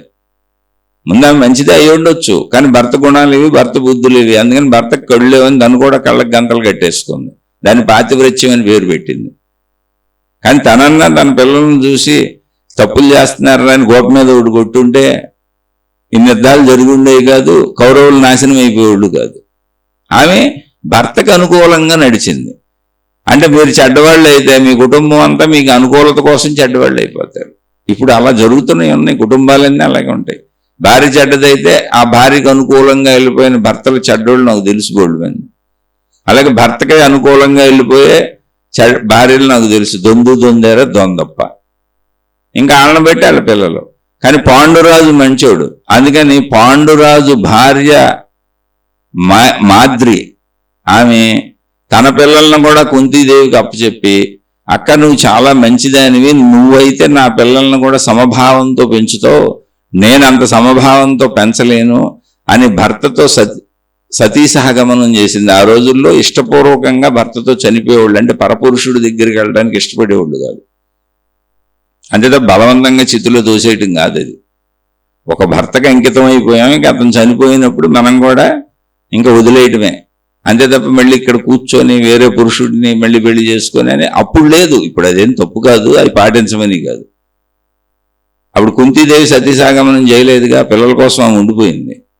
అంటే చక్కగా ఉండాలి, అందరూ బ్రతకాలి, విషయం చెబుతున్న అప్పుడున్న పరిస్థితులుగా. కుంతీదేవి ఆ బిడ్డలను చక్కగా పెంచింది. ఇక్కడ పాండురాజు మంచోడు కనుక ఆయనకు వచ్చిన భార్యలు కూడా మంచోడు అయ్యారు. భర్త మంచోడైతే భార్య చెడ్డగా ఉండటం ఎక్కువ కాలం కుదరదు. ఇద్దరూ దొందేరా దొందప్ప అవ్వాలి. అందుకని మీరు మంచివాళ్ళు అయితే మీ భార్య చెడ్డదైనా మంచిగా అయిపోద్ది. మీరు మంచివాళ్ళు అయితే మీ భర్త చెడ్డోడైనా మంచిగా అయిపోతాడు. మీరు మంచివాళ్ళు అయితే మీ పిల్లలు చెడ్డోళ్ళైనా మంచిగా అయిపోతారు. మీరు మంచివాళ్ళు అయితే మంచివాళ్ళు మాత్రమే మీకు స్నేహితులుగా ఉండగలుగుతారు, మిగిలిన వాళ్ళు మిమ్మల్ని వదిలిపెట్టి వెళ్ళిపోతారు. చెడ్డవాడు మీతో ఎక్కువ కాలం ఉండలేడు, బంధుమిత్రులైనా అంతే. మీతో తప్పనిసరిగా ఉండేవాళ్ళు, ఉండాలనుకున్న వాళ్ళు మంచోళ్ళు అవుతారు. వాళ్ళ కుటుంబ సభ్యులైనా, బయటోళ్ళైనా, యజమానులైనా, పనివాళ్ళైనా. కాదు ఉండలేము ఈ మంచోడితో అనుకున్న వాళ్ళు వదిలి వెళ్ళిపోతారు. మీరు అక్కడ గమనిస్తే ధృతరాష్ట్రుడు చెడ్డోడు కనుక భార్య అలాగే తయారైంది, గాంధారి. పిల్లలు అలాగే తయారయ్యారు. అతన్ని అనుసరించే వర్గం అంతా, మొత్తం రాజ్య వర్గమే అలా తయారైంది. అందుకే భీష్ముడు, ద్రోణాచార్యుడు ఎంతో మంచోళ్ళు, అందరూ చచ్చిపోయారు. ఎందుకని? ఆ చెడ్డవాడిని సమర్థించి వాడి చెడుని చూసి చూడనట్టు ఊరుకుంటున్నారు. వాళ్ళకి తెలుసు. మరి ఏం చేయాలి? ఇప్పుడు అందరూ మంచోళ్ళేగా. అంటే ఏంటి? ఒక చెడ్డవాడికి సహకరించాలనుకునే వాళ్ళందరూ చెడ్డవాళ్లే వెళ్తారు ఆ గ్రూప్లోకి. మంచి వాళ్ళకి సహకరించాలనుకున్న వాళ్ళందరూ మంచి వాళ్ళే వస్తారు ఈ గ్రూపులోకి. ఆమె భార్య కావచ్చు. కుంతీదేవి, పాండురాజు చనిపోతుంటే భార్య కుంతీదేవి. మరి మాద్రి ఆవిడ ఎంత గొప్ప ఆవిడ, తన పిల్లల్ని తన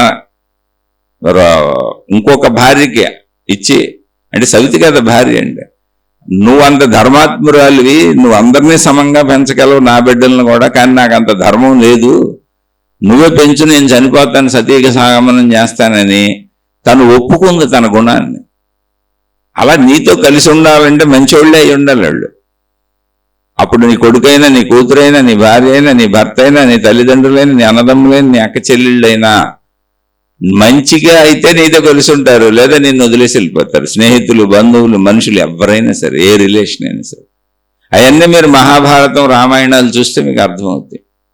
ధర్మాత్ముడైన రాముడిని వాలి అడుగుతాడు, వాలిని బాణంతో కొట్టి చంపేశాడు రాముడు. వాలి అడుగుతాడు, అయ్యా నన్ను మించిన బలవంతుడు ఈ ప్రపంచంలో ప్రస్తుతం ఎవడూ లేడు. వాళ్ళంటే రావణాసురుడికి భయం. ఒకవేళ నీ భార్య కోసమే అయితే నేను చిటికేస్తే నీ భార్యను తెచ్చి నీకు ఇచ్చేసేవాళ్ళు ఎక్కడున్నాయి ప్రపంచంలో? నన్నెందుకు కొట్టావయ్యా, నన్నెందుకు చంపేశావు, నాలాంటివాడితో కదా నువ్వు స్నేహం చేయాలి అని అడిగాడు. నేను నీ భార్య ఎక్కడుందో సీతమ్మ తల్లిని క్షణంలో చిటికి కొడితే సౌండ్కి తెచ్చి ఇచ్చేసేవాళ్ళు నీకని. నిజంగానే రావణాసురుడు తెచ్చి ఇచ్చేసేవాడు. వాళ్ళు చెబితే వాళ్ళంటే చచ్చే భయం రావణాసురుడికి. ఆయన మించిన బలవంతుడు లేడు.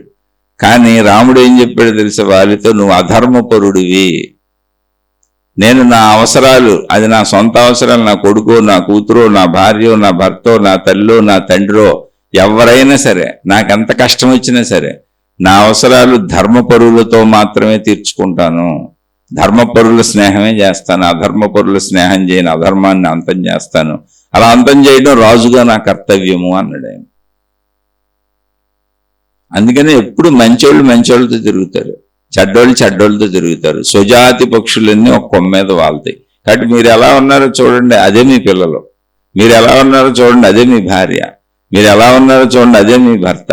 మీరు ఎలా ఉన్నారో చూడండి, అదే మీ భవిష్యత్తు. అదే మీకు రాబోయే వృద్ధాప్యం. అదే మీకు రాబోయే మరణం. ఈ లోపల మనం అనుభవించబోయేదంతా ఇప్పుడు నువ్వు ఎలా ఉన్నావు అన్న దాని మీదే ఉంటుంది. పాండవులకి అంత మంచోళ్ళు కనుక నిరంతరం కృష్ణుడు అనే దేవుడు అండగా ఉన్నాడు అనేటువంటిది మనకు చూపించుకుంటూ వెళ్ళిపోయారు. వాళ్ళు కష్టాలు పడుతున్నట్టు కనపడుతున్నారు కానీ ఎక్కడ కష్టపడలా. వాళ్ళని ఒక లక్కతో ఇల్లు కట్టి ఆ ఇంట్లో పడుకోబెట్టి కాల్ చేసి చంపేద్దామని ప్లాన్ చేశారు. దానికి ముందే వాళ్ళకి ఆ ఇన్ఫర్మేషన్ ఇచ్చేసాడు ఆ పక్కన ఉన్న ఆయన. విదురుడు చెప్పేశాడు, జాగ్రత్త, మీరు వెళ్ళే ప్రదేశాల్లో మిమ్మల్ని అంతమొందించడానికి ఏమైనా జరగచ్చు అని. వాళ్ళు కనిపెట్టారు. ఆ ఇంటి సిమ్టమ్ కూడా చెప్పాడు ఆయన, ఇలా జరగచ్చు అని. అదే ప్రకృతి అంటే ధర్మో రక్షతి రక్షిత అంటే ఏంటి? ప్రకృతే నీకు సహకరిస్తుంది. ప్రకృతి ఎవరు? దైవస్వరూపం. అందుకని మనం భయపడిపోవక్కర్లా. రమణ భగవానులు చెప్పింది అదే. ఎక్కడుంటే మీకు అన్నం సమకూర్చేవాడు ఎవడో అక్కడికి వెళ్తే కూడా వాడే కదా. వాళ్ళేమనుకుంటున్నారు, మా కుటుంబాల్లో మా పిల్లలు మా వాళ్ళు వాళ్ళని అడిగి బతికేద్దామని ఒక్కొక్కళ్ళమే కదా, ఇంత మన ఇంటికి వెళ్తే ఇంత ముద్దు పెట్టకపోతారా అని. రమణ భగవానులు విశ్వశక్తిని చూస్తున్నారు ఆయన స్థాయిలో. మీ ఇంటికాడుంటే మీకు అన్నం పెట్టేది ఎవరో, ఇక్కడున్న అన్నం పెట్టేది వాళ్లే. మీరు ఎక్కడున్నా అన్నం పెట్టాల్సింది వాళ్లే. మీరు ఉన్నంత కాలం మీకు అన్ని సమకూర్చాల్సింది ఆ విశ్వశక్తి, సృష్టి శక్తి, ప్రకృతి శక్తి, ఆ దేవుడు దేవతే. అది స్థాయి. జ్ఞానాన్ని అలా పెంచుకొని మీరు మంచిగా ఉండండి, మంచి మనుషులా ఉండండి. మంచి మనుషులైతే అన్ని మంచిగా, అంతే తప్ప గుడ్ పేరెంటింగ్ ఉండదు. గుడ్ పేరెంటింగ్ సూత్రాలు ఉండవు. సూత్రాలతో ఎవరు ఏమి తయారవరో, మంచితో అన్ని మంచి అయిపోతాయి. ఒక మనిషి మంచోడైతే ఆ చుట్టూ మంచోళ్లే ఉండాల్సి వస్తుంది చచ్చినట్టుగా, లేదా చెడ్డోళ్ళు నిన్ను వదిలిపెట్టి వెళ్ళిపోతారు. దానికి ధృతరాష్ట్రుడు ఉదాహరణ చెప్పాను. మొత్తం కౌరవాన్ని అనుసరించి ఉన్న వాళ్ళందరూ వాళ్లే, మంచోళ్ళందరూ చెడ్డోళ్ళు అయిపోయారు, కృష్ణుడి చేతులు చచ్చిపోయారు. మంచోళ్ళందరినీ ఎలా చంపాలో కూడా కృష్ణుడు చెప్పాడు. ఎందుకంటే సామాన్యులు కాదు, మంచి వాళ్లే కానీ చెడు వైపు ఉన్నారు, అంటే చెడ్డోళ్లే చెడువైపు వెళ్ళిపోయారు. కానీ మహావీరులు, అర్జునుడిని మించినటువంటి మహావీరులు ఏం చేయాలి ఇప్పుడు? దేవుడు సాయం ఉంటే మహావీరులు ఎవరు? ఆ వీరత్వం ఇచ్చింది ఎవరు? దేవుడు కదా. అందుకని దేవుడు ఇటేపు ఉన్నాడు, మంచి వైపు ఉన్నాడు. నేను చూసుకుంటా, నువ్వు నడు, నేను చెప్పింది నువ్వు చేయాలని. అలా అంటే నేను చెప్పింది చేయటం అనే దాంట్లో మీరు మనకెవరో ఒక దేవుడు వచ్చి అన్ని చెప్తాడనో, లేదా ఇప్పుడున్న గురువులను మహాత్ములను అనుసరించేసి మీరు ఏదో వాళ్ళని సలహాలు అడిగేసి వాళ్ళు చెప్పిన చేసి మీ జీవితాలు సర్వనాశనం చేసుకోబాకండి. మీరు మంచోళ్ళు అయితే మీకు ప్రకృతే సహకరిస్తుంది. మీ జీవితంలోకి అవి వాటంతటవి ఆ టైంకి రావాల్సినవి వస్తాయి. ఇదంతా మనకు ఒక సినిమాలాగా చూపించాలి కాబట్టి ముందే తీసేసిన సినిమా. మహాభారతాలు, రామాయణాలు జరిగిపోయిన కథలు చెప్పారు. మొత్తం మన జీవితం జరిగిపోలేదు. అప్పుడు రమణ భగవానులు చెప్పినప్పుడు వాళ్ళందరూ ఉండిపోయారు అక్కడ. ఉండటం కాదు, అసలు సంభాషణ కూడా పూర్తవలా. మీరు వెళ్ళాల్సిన అవసరం లేదు. మీ ఇంటికి వెళ్తే మీకు ఎవరు భోజనాదులు సమకూరుస్తారో ఆ విశ్వశక్తి మీరు ఎక్కడున్నా అన్ని సమకూరుస్తుంది. ఏ దేవుడు మీకు అన్ని సమకూరుస్తాడో ఆ దేవుడే ఎక్కడున్నా అన్ని సమకూరుస్తాడు. మీరు వెళ్ళాల్సిన అవసరం లేదు అన్నారు ఆయన. ఆయన స్థాయి అది. వీళ్ళు మానవ స్థాయిలో ఆలోచించారు, ఆయన విశ్వశక్తి స్థాయిలో ఆలోచించారు. ఈ సంభాషణ జరుగుతుండగానే మీరు వెళ్లాల్సిన అవసరం లేదని వారు చెబుతూ ఉండగానే హారన్లు మోగిని, లారీ హారన్లు. ఒక అతను ఎవరో లారీ ఆశ్రమం లోపలికి తీసుకొచ్చి హారన్ మోగిస్తున్నాడు. ఏంటి హారన్ అని అక్కడికి వెళ్ళారు. జనరల్గా లోపలికి వచ్చేసి అలా హారన్లు కొట్టేవాళ్ళు ఎవరు ఉండరు అక్కడ. పైగా లారీలు వీళ్ళకి ఏం పని ఏంటని కనుక్కోవటానికి వెళ్ళారు ఈ ఆశ్రమ నిర్వాహకులు. వెళ్తే లారీలో ఉన్నతను, అయ్యా రమణాశ్రమం ఇదేనా? అవునండి అని. సరే అయితేను బాంబే నుంచి ఎవరో ఈ లారీ నిండా ఆహార పదార్థాలు సరుకులు వేసి పంపారు. రాను పోను కిరాయి ఇచ్చేశారు నాకు. ఇక్కడ దింపమన్నారు. ఎక్కడ దింపాలో చెబితే అక్కడ దింపేసి మీకు అప్పచెప్పి వెళ్ళిపోతాం. మరి ₹10 ఇవ్వాల్సిన అవసరం లేదు, దింపేసుకోండి అని చెప్పి.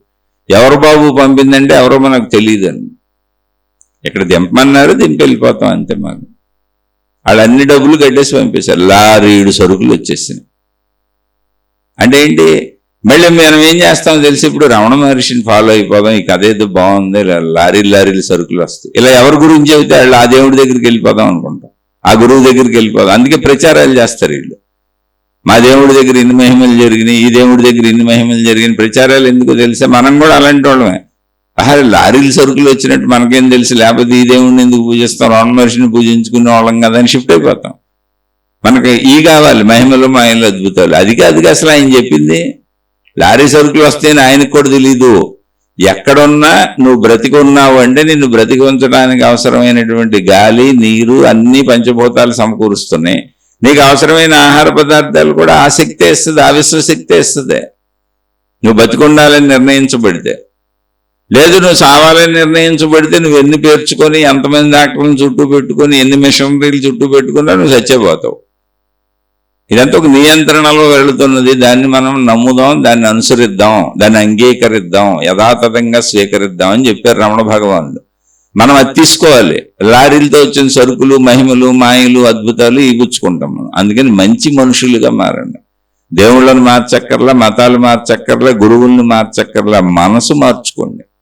మనసులో చెడు పోగొట్టు మంచి పేరు, మంచిని పెంచుకోండి. అందుకని మంచిని పెంచుకునే వాళ్ళందరికీ మంచి పిల్లలే ఉంటారు. చెప్పాక ఇప్పుడు పాండురాజు మంచోడు, అందుకని ఆయన భార్యలు మంచోళ్ళు అయిపోవాల్సి వచ్చింది. ధృతరాష్ట్రుడు చెడ్డోడు, ఎక్కడి నుంచో వచ్చిన భార్య గాంధారి చెడ్డం ఎందుకు అవుద్ది? కానీ ఆమె చెడు అయిపోవాల్సి వచ్చింది. అలా చెడ్డోళ్ళు అయితేనే ఆయనతో ఉండటం కుదురుతుంది. ఆయనలో చెడు గుణం కదా, అందుకని ఆ చెడు గుణాలను సమర్థిస్తేనే ఉండనిస్తాడు తన పక్కన, లేకపోతే ఉండనివాడు. అందుకని ఆ గాంధారి అని ఆయన భార్య కాదు, ఆయన కొడుకులు అందరూ ఆయన మొత్తం సమూహాలు అయిపోయారు. ఆయన చుట్టూ ఉన్నోళ్ళు కూడా అలాగే అయిపోయారు. దాన్ని అంగీకరించక తప్పలేదు. అందుకని చచ్చి ఊరుకున్నారు. పాండురాజు మంచోడు కనుక ఆయన భార్యలు మంచోళ్ళు అయ్యారు, వాళ్ళ పిల్లలు మంచోళ్ళు అయ్యారు. మంచోళ్ళందరూ వాళ్ళని సమర్థించారు, మంచోళ్ళందరూ వాళ్ళకి దారులు చూపించారు. ఆఖరికి భగవంతుడే మంచి వైపు వచ్చేసాడు, వచ్చి చెడుని సంహరించాల్సి వచ్చింది. అది మహాభారతం చెబుతుంది. మరి మన జీవితం పూర్తి అవ్వలేదు, ఈ లోపల మహిమలు కోరుకోబాకండి. ఏ టైంకి ఏం జరగాలి అవి జరుగుతాయి. మీరు మంచిగా ఉండటం నేర్చుకోండి. అందుకని గుడ్ పేరెంటింగ్ కాదు, గుడ్ పర్సన్స్గా మారండి, మంచి మనుషులుగా మారండి. మంచి మనుషులు ఎక్కడున్నా వాళ్ళ పిల్లలు మంచోళ్ళు అవుతారు, వాళ్ళ జీవిత భాగస్వాములు మంచోళ్ళు అవుతారు, వాళ్ళతో కలిసి ఉండే మనుషులందరూ మంచోళ్ళు అవుతారు. మంచోళ్ళు కాలనీ వాళ్ళతో కలిసి ఉండరు, విడిపోతారు. సింపుల్ లాజిక్ కింద. అందుకని మిమ్మల్ని మీరు మంచిగా మార్చుకుంటే అన్నీ మంచి అయిపోతాయి. ఎందుకని మంచే భగవంతుడు, మంచికి ఎప్పుడు భగవంతుడు తోడు. ధర్మో రక్షతి రక్షిత. ఈ సూత్రాన్ని అర్థం చేసుకోండి. ఇంకా మీకు ఏదైనా ఇందులో సందేహం ఉంటే చెప్పమంటే తప్పకుండా చెబుతాను. రోజు ఇలా మనని మనం మంచి మార్గంలో పెట్టుకోవడానికి అనుకూలమైన విషయాలన్నీ మాట్లాడుకుందాం. మీరు ఏదో ఒక ప్రశ్న అడుగుతూనే ఉండండి, అందులోంచి మంచిలోకి వెళ్ళిపోదాం, అందులోంచి ఆత్మజ్ఞానంలోకి వెళ్ళిపోదాం. మీరు ఏ ప్రశ్న అడిగినా, ఏ సందేహం అడిగినా మనం వెళ్ళేది అందులోంచి మంచిలోకి, ఆత్మజ్ఞానంలోకి. మనం చదువుకునేది ఆత్మజ్ఞానం చదువు, ఆధ్యాత్మిక చదువు. మనం మంచోళ్ళగా జీవించటమే ప్రధాన అంశం. ఇక్కడ విషయాలు అనేక రకాలుగా అటు ఇటు తిరుగుతూ ఉంటాయి. మనం మంచి వాళ్ళమైతే చచ్చినట్టు మంచి భార్య అయితేనే మనతో ఉండటం కుదురుద్ది, లేదా విడిపోవాలి ఎప్పుడొకప్పుడు, లేదా పట్టించుకున్నట్టు ఎవరి జీవితం వాళ్ళు జీవిస్తారు. ఇప్పుడు మంచోళ్ళు విడిపోరు. ఒక మంచి భర్త భార్యతో విడిపోడు, విడాకులు అనే ఫైట్లు చేయడు. ఇక ఆ భార్యను నీ గుణం ఇది క్షమించేసి నువ్వు నీ పద్ధతిలో నువ్వు ఉండని, వాళ్ళకేం కావాలో సమకూర్చి వాళ్ళకి చేయవలసినవన్నీ చేసి దుఃఖపడకుండా హాయిగా ఉంటాడు. ఎందుకని మంచోడుగా. ఒక మంచి భార్య సేమ్ అలాగే ఉంటుంది. అప్పుడు నీకు మంచి పిల్లలే ఉంటారు. కాదు ఒకళ్ళ పిల్లలు చెడ్డోళ్ళు అవుతున్నారు, బయట అయ్యే నేర్చుకున్నారు, అప్పుడు నువ్వేం చేయగలవు? ఏమీ చేయలేదు. ఏదైనా దేవుడు చేయాలి, దైవశక్తి చేయాలి, లేదా వాళ్ళలో స్వతంత్రంగా వాళ్ళకి అనిపించాలి గుణమార్పు కావాలని. వాళ్ళు గుణమార్పుకు ప్రయత్నించాలి. మళ్ళీ అది దైవశక్తి, దైవ ప్రోద్బలంతో జరుగుతుంది. కాబట్టి నువ్వు మంచోడు అవే, మంచిదాన్ని అవ్వటం తప్ప ఇంకో దారి లేదు ఇక్కడ. మంచి వాళ్ళు ఉన్న ప్రతి చోట అందరూ వాళ్ళ చుట్టూ మంచి వాళ్లే ఉండి తీరాలి. మంచి వాళ్ళు కాని వాళ్ళని వదిలేసి వెళ్ళిపోతారు. వాళ్ళ చుట్టూ ఉన్న వాళ్ళందరూ మంచిగా నేర్చుకుంటారు, ఖచ్చితంగా మంచోళ్ళే అవుతారు. ఇప్పుడు రాముడి దగ్గర ఎవరెవరు ఉన్నారంటే అందరూ మంచోళ్ళే ఉన్నారు. రాముడి దగ్గర ఎవరెవరు చనిపోయారంటే చెడ్డోళ్ళందరూ చనిపోయారు. వాళ్ళకి అది చెప్పాగా, వాళ్ళు అడిగాడని కూడా చెప్పాగా, అయ్యా చిటికేసి నీ భార్య ఎక్కడ ఉన్నా నేను ఇలా చిటికి కొడితే తెచ్చి నీకు అప్పచెప్పి నీ పాదాల మీద పడిపోయేవాళ్ళు అందరూ నన్ను ఎందుకు చంపేసావు అనవసరంగా. నాకు కావాల్సింది నా భార్య కాదు, ధర్మము. నా భార్యను కూడా ధర్మంగా తెచ్చుకుంటా, నేను ధర్మ స్నేహంతో తెచ్చుకుంటా, ధర్మ యుద్ధంతో తెచ్చుకుంటా, అధర్మంతో తెచ్చుకోలేను. ఇప్పుడు మీరు అధర్మ సహాయాలతో జీవితంలో నేను బాగుపడచ్చు అనుకుంటే రాముడు వారు ఏం చెప్పారో అక్కడ రాముల వారు చెప్పిన జ్ఞానబోధ ఏంటో రాముడు వాలి సంభాషణ ద్వారా తెలుసుకోండి. లేదు నేను అధర్మంతో ఉండి అన్నీ పొందుతాను అని మీరు అనుకుంటే ధర్మపక్షపాతిగా ఉన్నటువంటి, ధర్మం వైపుండి మొత్తం నడిపించినటువంటి శ్రీకృష్ణ భగవానుడు పాండవులు కలయికలో వాళ్ళు ఏం బోధిస్తున్నారో మనకు తెలుసుకోండి. ఇప్పుడు మీరు ఎలా ఉండాలో మీరే నిర్ణయించుకోండి. మంచే దేవుడు, దేవుడు వచ్చి మీతో ఉండక్కర్లా, మంచే దేవుడు. మీరు ఆచరించే మంచితో మంచి ఆచరిస్తున్నారు అంటే మీరు దేవుడితోనే ఉన్నారు. మంచిని మించిన దైవత్వమే లేదు. దైవత్వం భూమి మీదకి వస్తే మంచిగా ఉంటుంది, మంచి రూపంలో ఉంటుంది, మంచిగా ఉంటుంది. మంచే దేవుడు. అందుకని మంచి మనుషులా ఉండే. మంచి మనుషులైతే మీరు అన్ని పాత్రల్లో మంచి తల్లిదండ్రులు అయ్యారు, మంచి భర్త అయ్యారు, మంచి భార్య అయ్యారు, మంచి కొడుకు అయ్యారు, మంచి కూతురు అయ్యారు. అన్ని బంధాలలో మంచోళ్ళు అయిపోయారు, అన్ని పాత్రల్లో మంచోళ్ళు అయిపోతారు. అది మంచి అంటే, ఒక చోట కాదు. అందుకని సంపూర్ణత. మంచి అంటే ఏంటో తెలుసా? సంపూర్ణత. అన్ని పాత్రల్లోనూ మంచిగా ఉంటారు. మంచి పనివాడిగా ఉంటారు, మంచి యజమానిగా ఉంటారు, మంచి మిత్రుడిగా ఉంటారు. కాని వాళ్ళు మీతో ఉండలేరని చెప్పాక. అందుకని చెడు అంతా ఒక పక్క వెళ్ళిపోద్ది, మంచి అంతా ఒక పక్క వస్తుంది. సుజాతి పక్షులన్నీ ఒక కొమ్మ మీద వాళ్తాయి. మీ పిల్లలు బాగుపడాలి, మా పిల్లలు బాగుండాలి, వాళ్ళ భవిష్యత్తు బాగుండాలి, వాళ్ళ తరతరాలు బాగుండాలి, మా వంశం అంతా బాగుండాలి అంటే ఇప్పుడు మీరు మంచోళ్ళు అవడం తప్ప దారి లేదు. మంచోళ్ళు అవడమే ఒక దారి అంతే. ఆలోచించి చూడండి. ఇలా మీరు ఏ ప్రశ్నలు అడిగినా చెప్పుకుందాం. ఇంకా సందేహం ఉంటే అడగండి, మళ్ళీ మాట్లాడుకుందాం. శుభమస్తు. మీకు మీ కుటుంబ సభ్యులకు మేలు చేకూరుగాక. మరలా మరొక కొత్త శీర్షికతో కలుసుకుందాం. ఇది నచ్చని వాళ్ళు, అకారణంగా ద్వేషాలు పెంచుకునే వాళ్ళు కొంతమంది ఉన్నారు. వాళ్ళు తెలుసు నాకు.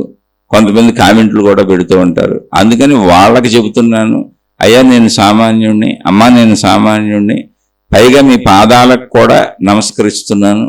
నేను ఎవరికి ఏ విధమైన హాని చేసే వ్యక్తిని కాదు, ఎవరికి ఏ విధంగానూ అడ్డు వచ్చే వ్యక్తిని అసలు కాదు. నేను ఏదో ప్రశాంతంగా నా జీవితాన్ని మంచిలో ఉంచుకోవటానికి, నాలో చెడు గుణాలు పోగొట్టుకోవటానికి నాకు నేను చేసుకుంటున్న ప్రయత్నం ఈ శీర్షికలు. కొంతమంది సోదర సోదరీమణులు ఏదో అడుగుతున్నారు, చక్కగా వాళ్ళు అడిగేవన్నీ నాకు ఉపయోగపడుతున్నాయి. అందుకని ఈ శీర్షికల ద్వారా నేను ప్రశాంతంగా ఉంటూ మంచిగా ఉండటానికి ఒక సత్కాలక్షేపాన్ని నేను ఏర్పాటు చేసుకున్నా. అందుకని నేను నచ్చని వాళ్ళందరూ వాడొక సామాన్యుళ్లే, వాడి వలన మనకేం ఇబ్బంది ఉంటుంది, వాడే చెబుతున్నాడు కదా, ఏ ఇబ్బంది ఉండదు, ఏ బాధ ఉండదని మీరు చక్కగా నేను చెప్పినవి విని సామాన్యుడు వాడు మన్నేం చేయగలలే అని అనుకొని మీ మార్గంలో మీరు హాయిగా వెళ్ళిపోండి. శుభమస్తు. మీకు మీ కుటుంబ సభ్యులకు మేలు చేకూరుగాక. మరలా మరొక కొత్త శీర్షికతో కలుసుకుందాం.